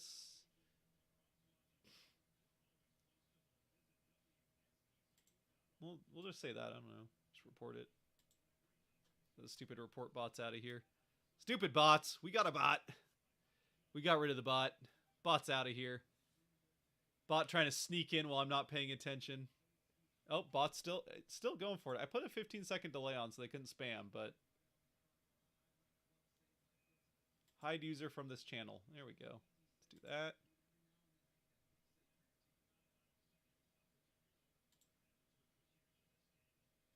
Then we'll report again.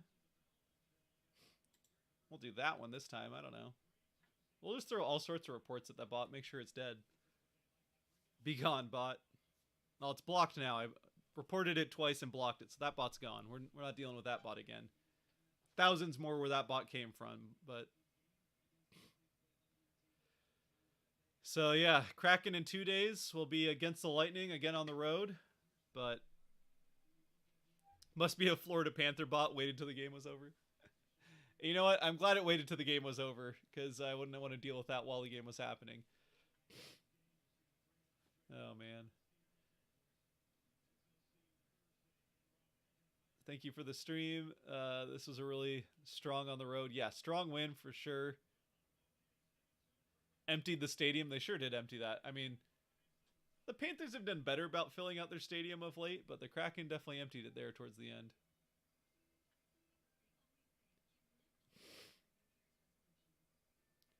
Thanks for the stream. Absolutely. Yeah, glad to be back. We'll do more of these, try and get these a little more regular throughout the rest of the season. I'm sorry it took as long as it did into the season to make one happen, but we'll get back to it and try and make these happen a little bit more often.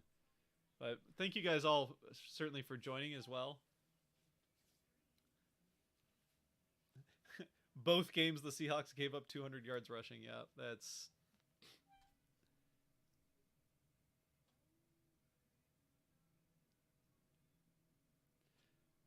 Appreciate you as well. All right, I think we'll call it here. So once again, thank you everyone for joining. Kraken with the big win over the Panthers on the road, improved their road record to 9-2-1. Overall season record to 16-8-3.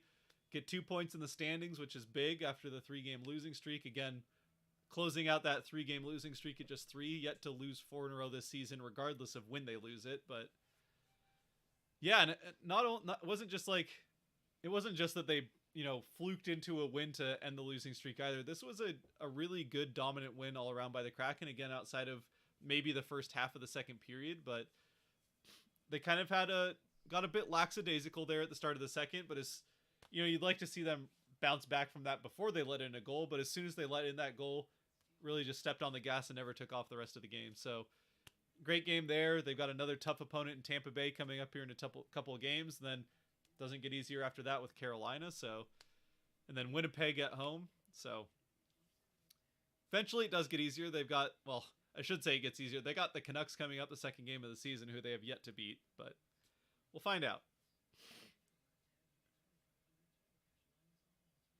I enjoyed watching you and watching the Seahawks game at the same time. Well, I doubt you enjoyed watching the Seahawks game too much, but if you watch the Kraken game at the same time, hopefully you enjoyed that a little bit more than the Seahawks. Seahawks had a late push, but still, I mean, you shouldn't have to have a late push against the Panthers and then lose. But fortunately, the Kraken, playing the better Panthers team, actually managed to win. So the Seahawks lose to a terrible Panthers team. The Kraken beat a good Panthers team. You take one of them, I guess. I will say, as someone who does videos after every Kraken game and not after every Seahawks game, I'm glad I get to record a video about a win. So there's that. Anyway, last time, thank you very much for joining, and I'll see you guys in the R&R. See you next one.